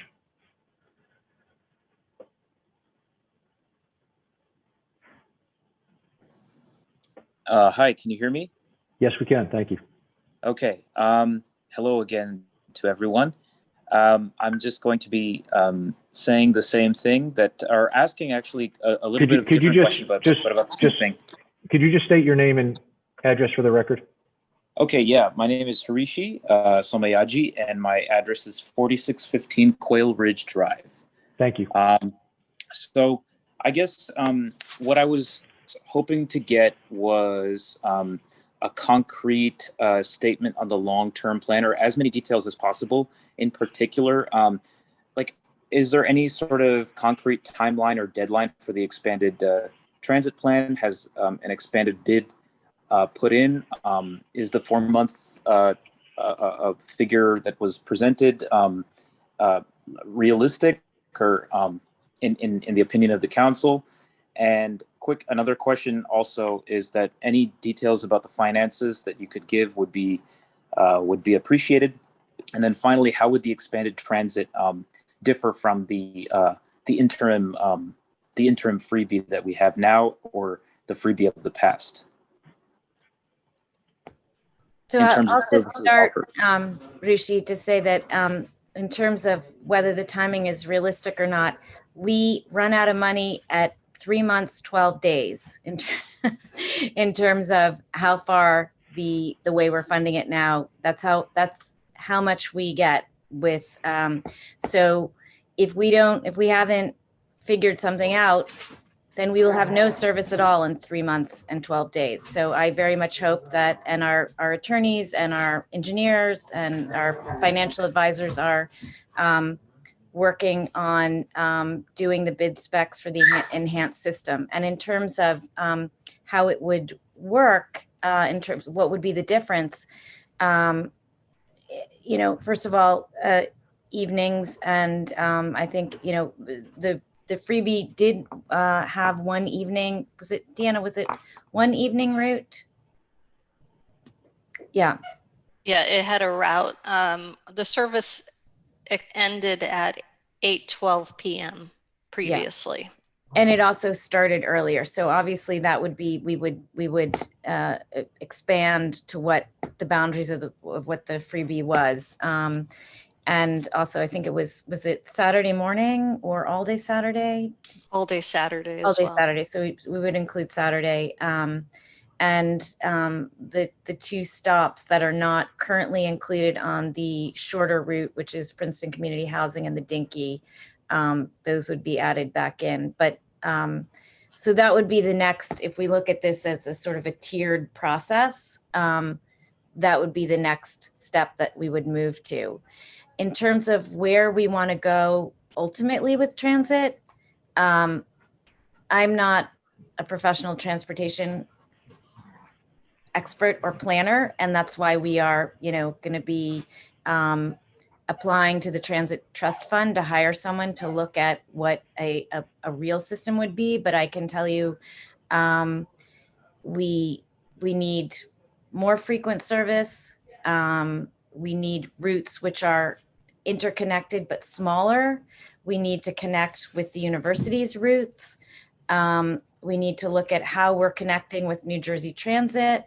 We need to look at Griggs Farm and the fact that we have how to bring in all our new affordable housing sites. So not just Griggs Farm, but there's a development going up on the former Save site, which is nearby. I think we want to look at a whole area which really hasn't been focused on in the past, which is, as I mentioned, is kids and the needs of kids after school, which would be a tremendous help for working parents when you have two working parents. So, I mean, I can't tell you because, you know, like what that means specifically, because I'm not a transportation planner, but I think you can get the idea of where we want to go. I think also we hope to partner. Obviously, we have to go out to bid, but I think it's our hope that we would partner with We Drive You, which is the university's transportation partner, because it does make it easier to connect our individual transit ecosystems. And We Drive You is currently doing has made quite a name for itself with employee shuttles across the country, and in New Jersey already. They were, I think, the pioneer, if I understand correctly, for the Google shuttle in Mountain View. And I know we've talked a lot at council in recent months about the challenges that face our essential workers in terms of parking. And so it is our hope that public transit could help to alleviate some of the strains in that area.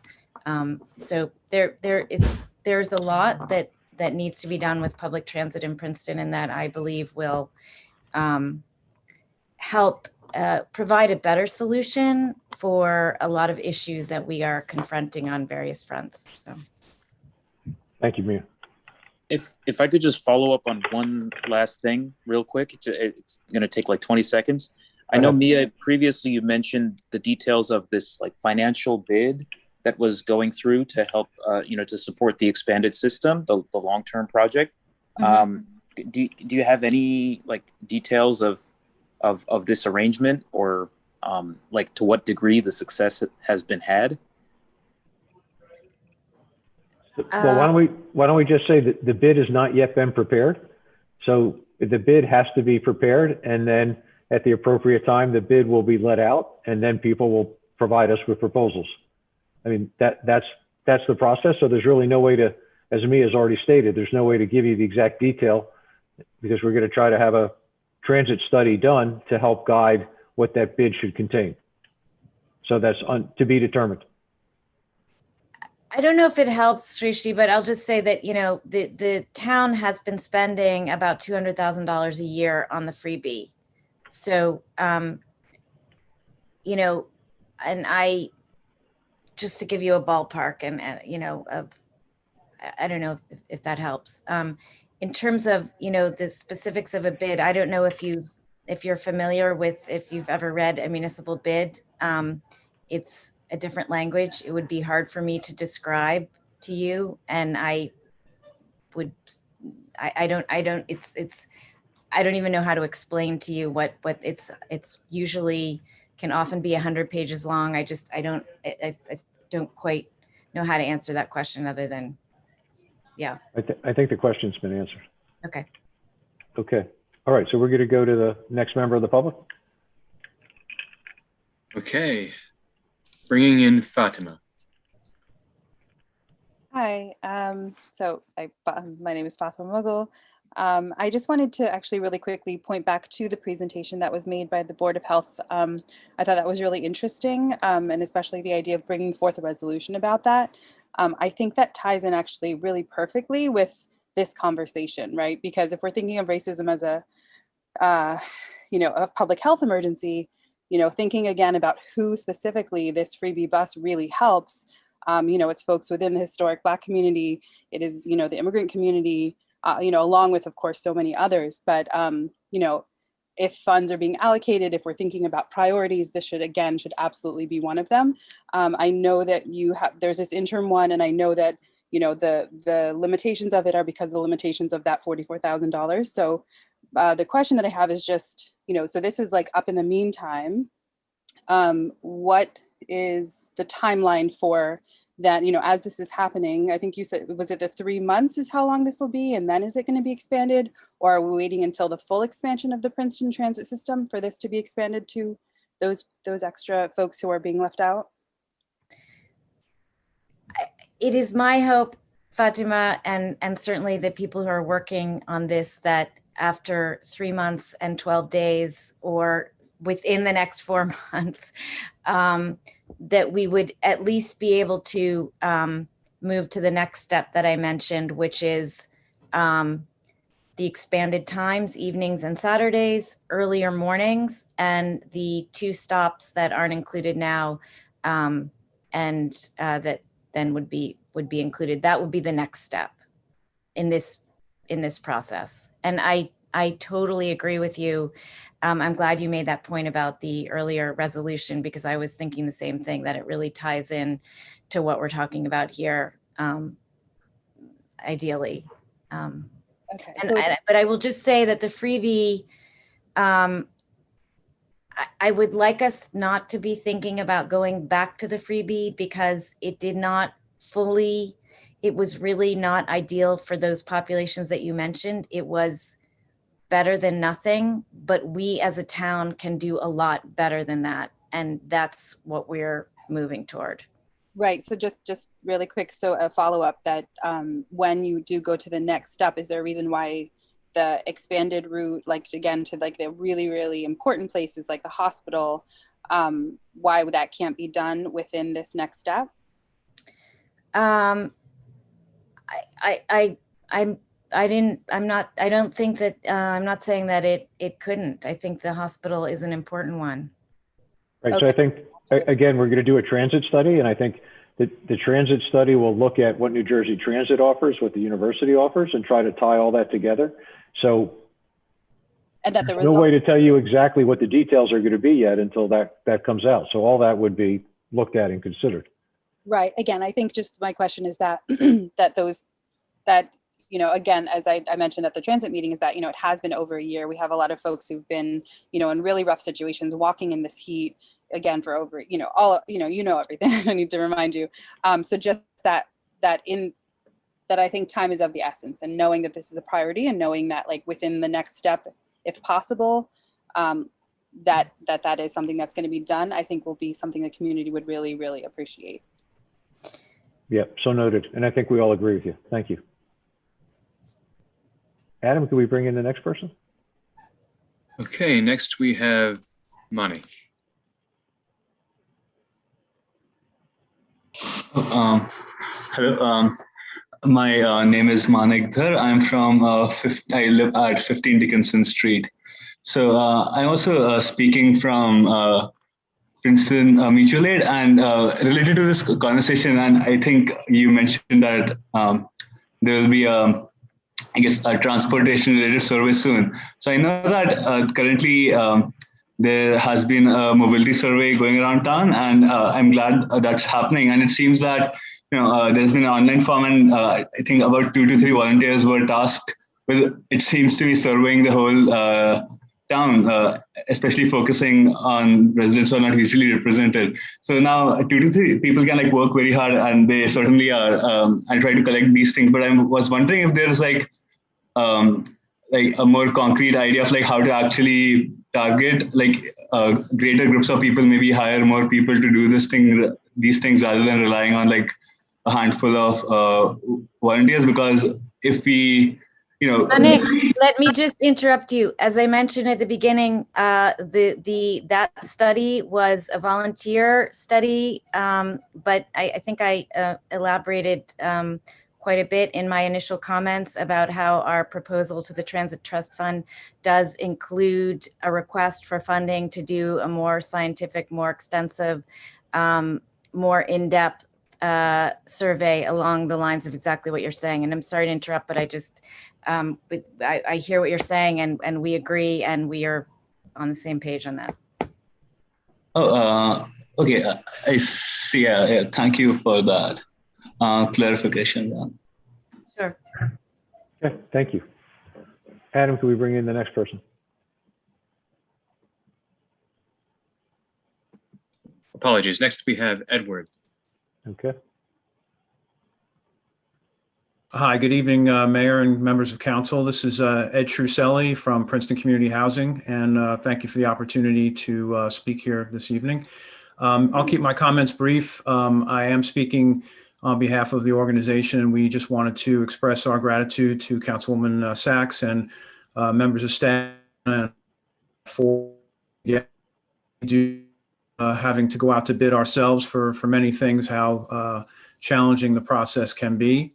And we know, this is an interim step, and we are standing ready to help and assist in any future efforts that we can, participate in to make this a more comprehensive and inclusive transportation solution. So just wanted to say thank you again. And our residents, I know at Elm Court and Harry Bryan House, are very, very thankful as well. So again, thanks on behalf of Princeton Community Housing.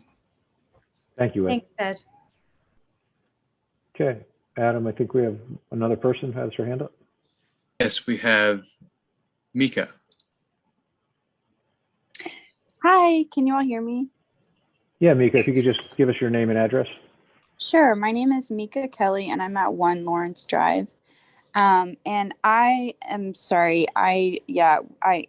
As Mia said, I guess we all need to start, reading more municipal bids and, learning more about how all of this works. But I've just been listening throughout the meeting, and I'm just wondering if there's any possibility of supplementing the budget for the freebie for the interim service or the expanded service that you all are saying you're working on with I believe it was the $2.9 million from the federal government that was brought up earlier, or you're talking about like the surplus. So just wondering how all of that works and if it's possible to sort of like shuffle some money around. Because like you said earlier, Mia, like it sounds like you have, however, 440 was not like a very big number. So the problem right now is we have to work within the constraints of the public bidding laws, and we can only spend up to that 44,000 right now without having a full bid and go out to multiple responsible parties that could bid and provide proposals on the service. So as Mia has said, that the group put together a interim plan to try to provide the best they can while they work on the more detailed and complicated plan. So where that money will come from will be determined, but we can't throw more money at this without violating the requirements that we have to work within. So that 44,000 doesn't directly reflect on what the ultimate bid will be and what the ultimate bid will cost whenever we go to whatever our expanded program will be. So that's to be determined.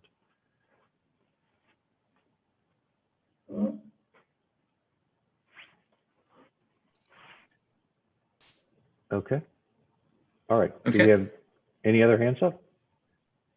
Looks like no other hands, Mayor. Okay.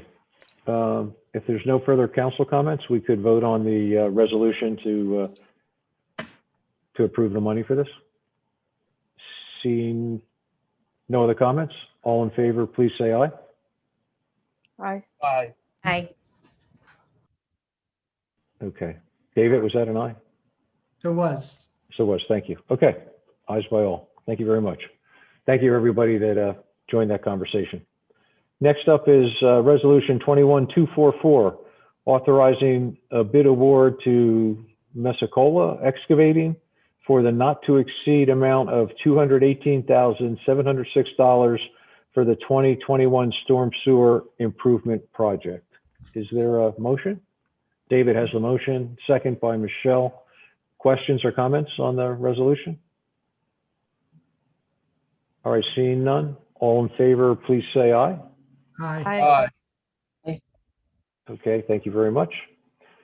Resolution 21245, authorizing a professional services agreement with Kleinfelder in the not to exceed amount of $27,500 for floodproofing design services for the Pretty Brook and Woodinfield pump stations as required for reimbursement of generators through a FEMA grant. David has the motion. Is there a second? Michelle, thank you. Questions or comments from council? Seeing none, all in favor, please say aye. Aye. Aye. Okay, the ayes have it. Resolution 21246, authorizing shared services agreement between Municipality of Princeton, Princeton Public Library, and Princeton Public Schools for network technical support specialist in the amount of $47,603. Is there a motion? Mia has the motion. Is there a second? Michelle has the second. Questions or comments? Mia? I just want to say that I love it when we do these shared services between the library and the schools in the town. And I know we've been trying so hard for years to find things that we can do in common. And it has always proved more elusive and challenging, in part because we have different state frameworks, apropos of our previous conversation about, state regulations for funding things. But when we can do it, it's really exciting, and I'm continue to be optimistic that we can find more of these shared opportunities. So There you go. Any other comments? All right, seeing none, all in favor, please say aye. Aye. Aye.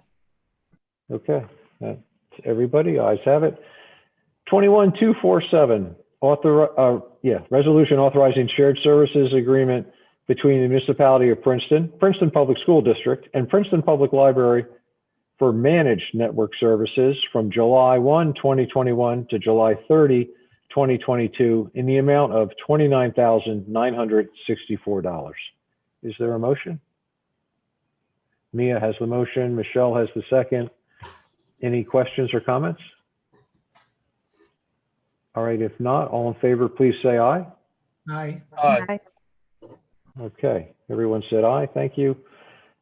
21248, resolution authorizing the use of state contract A42270, T number T0849, in the not to exceed amount of $38,011.60 with Independence Contractors for final completion of the masonry wall at the Municipal Fleet Fuel Facility on Mount Lucas Road.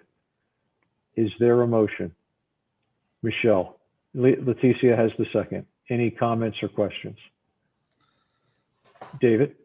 Yeah, I just had a question for Deanna. I saw that there were a number of bid alternates connected with this.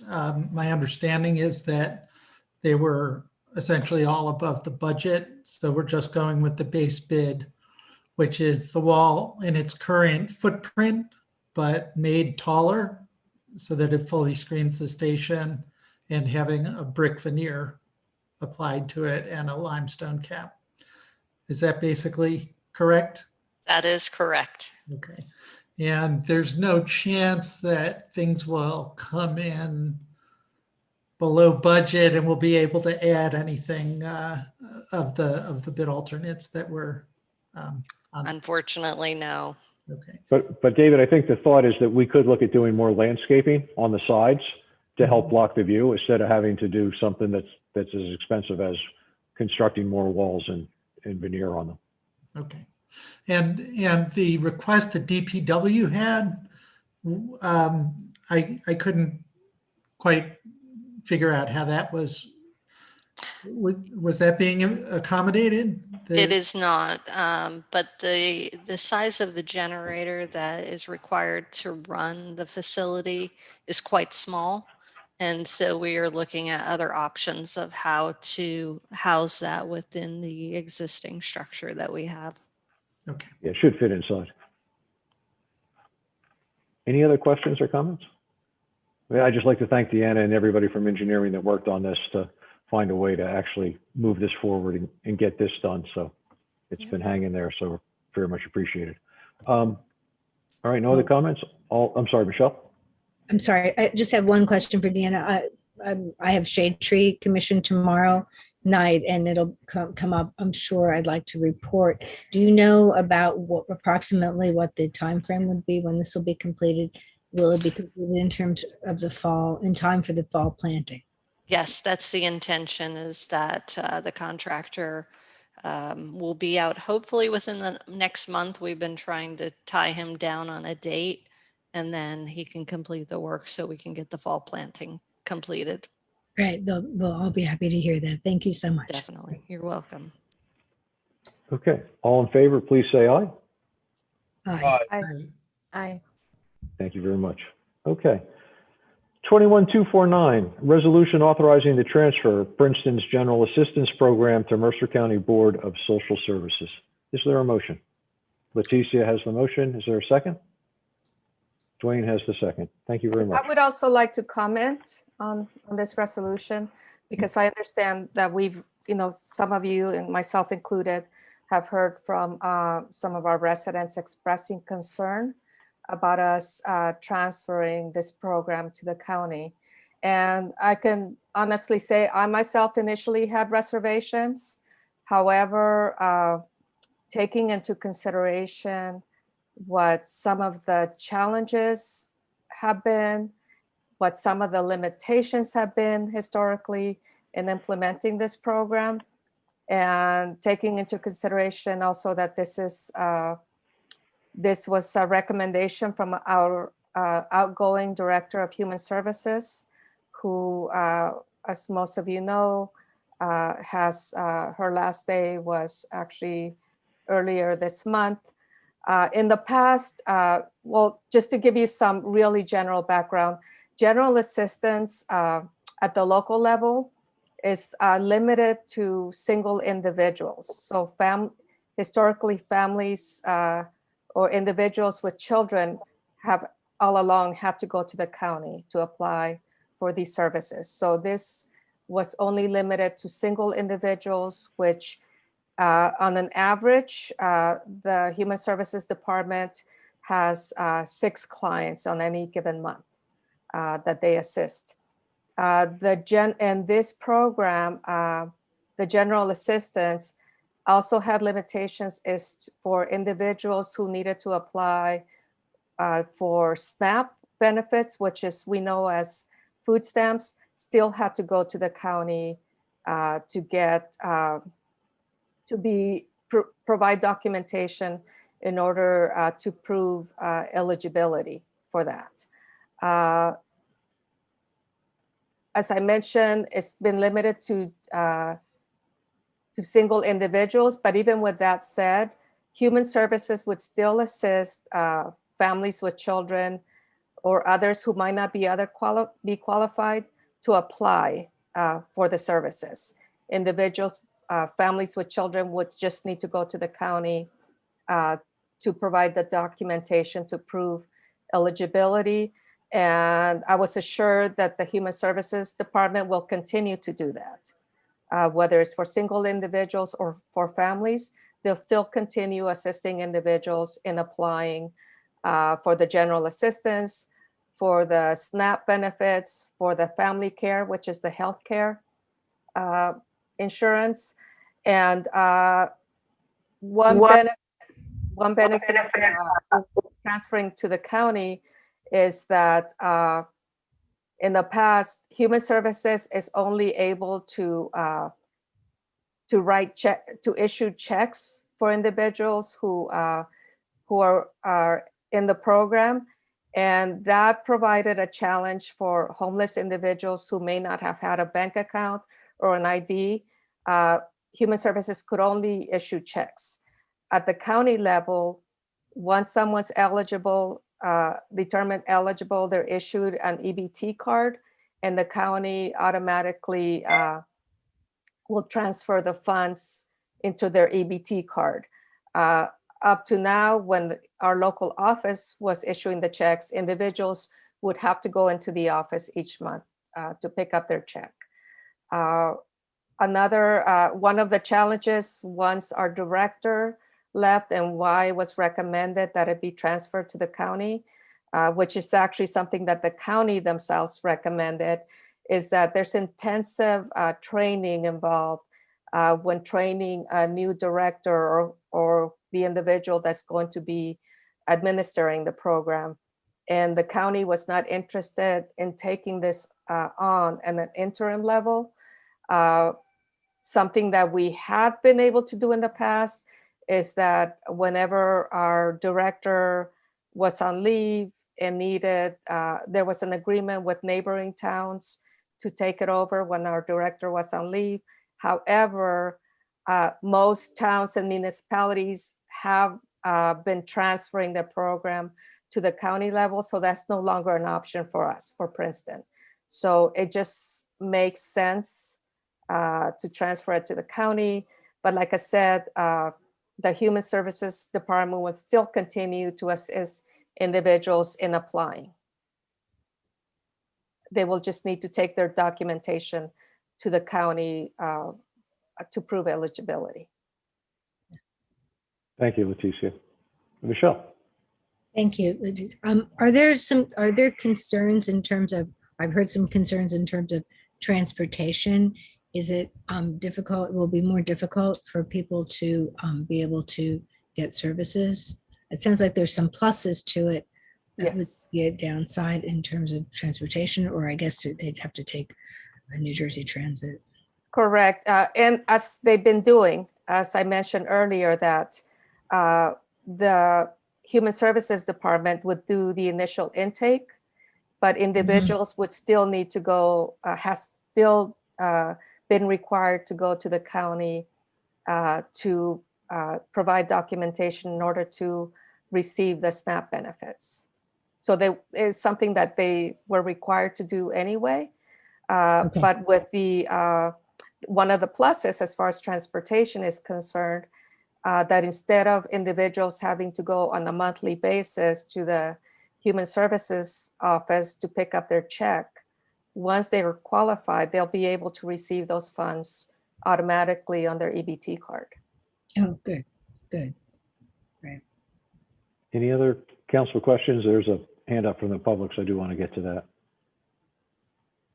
Okay. Adam, could you bring in the member from the public, please? Yes, bringing in Rishi. Thank you. Hi, yeah, well, thank you very much, Councilwoman Fraga, for answering basically all of the questions that I had about this particular resolution. I'm just wondering, I guess, were there any appropriations for this general assistance program? And now that the program is, or should the program be transferred to Mercer County, where would those appropriations be go to? There was no, this was state funded. So these were funds that we received from the state in order to provide the general assistance. So there's no funding involved on our part. Right. So the funding simply goes to the county to give to the individuals as opposed to going through us. So there's no surplus money that becomes available to the town. However, I should point out that Human Services does have, although small, has an emergency fund through Human Services that will continue to provide when that arises for emergency funding. Okay. Mia? Yeah, I just want to say that ultimately what I think and hope we should be working toward is to have a satellite office of the county in Princeton. And that is really, as I mentioned in a number of previous council meetings, that, you know, we have issues in Princeton that are beyond what other municipalities have. And I think the level is sufficient that it should warrant a county satellite office. And Rishi, I know that you and other members of the PMA are have been, you know, advocating for some of our underserved populations, and so we would welcome your assistance in advocating at the county level for them to locate, make possible a satellite office here, because that is really ultimately what is going to bring the most relief to our local population in terms of access to services. Okay. Any other council comments? All right, seeing none. All in favor of the resolution, please say aye. Aye. Aye. Okay, that's everybody. Thank you so much. The consent agenda is up next. I just want to make sure no one has anything that they need taken off the consent agenda before we move it. Okay, would someone like to move the consent agenda then? Leticia, is there a second? David has the second. All in favor, please say aye. Aye. Aye. I think that was everybody. Okay. Very good. Next item up is adjournment. I move to adjourn. Thank you, David. Is there a second? Thank you, Leticia. All in favor, please say aye. Aye. Aye. Aye. All right. Thank you all. And thank you to everyone from the public that tuned in. Everyone have a good evening. Take care. Good night. Night.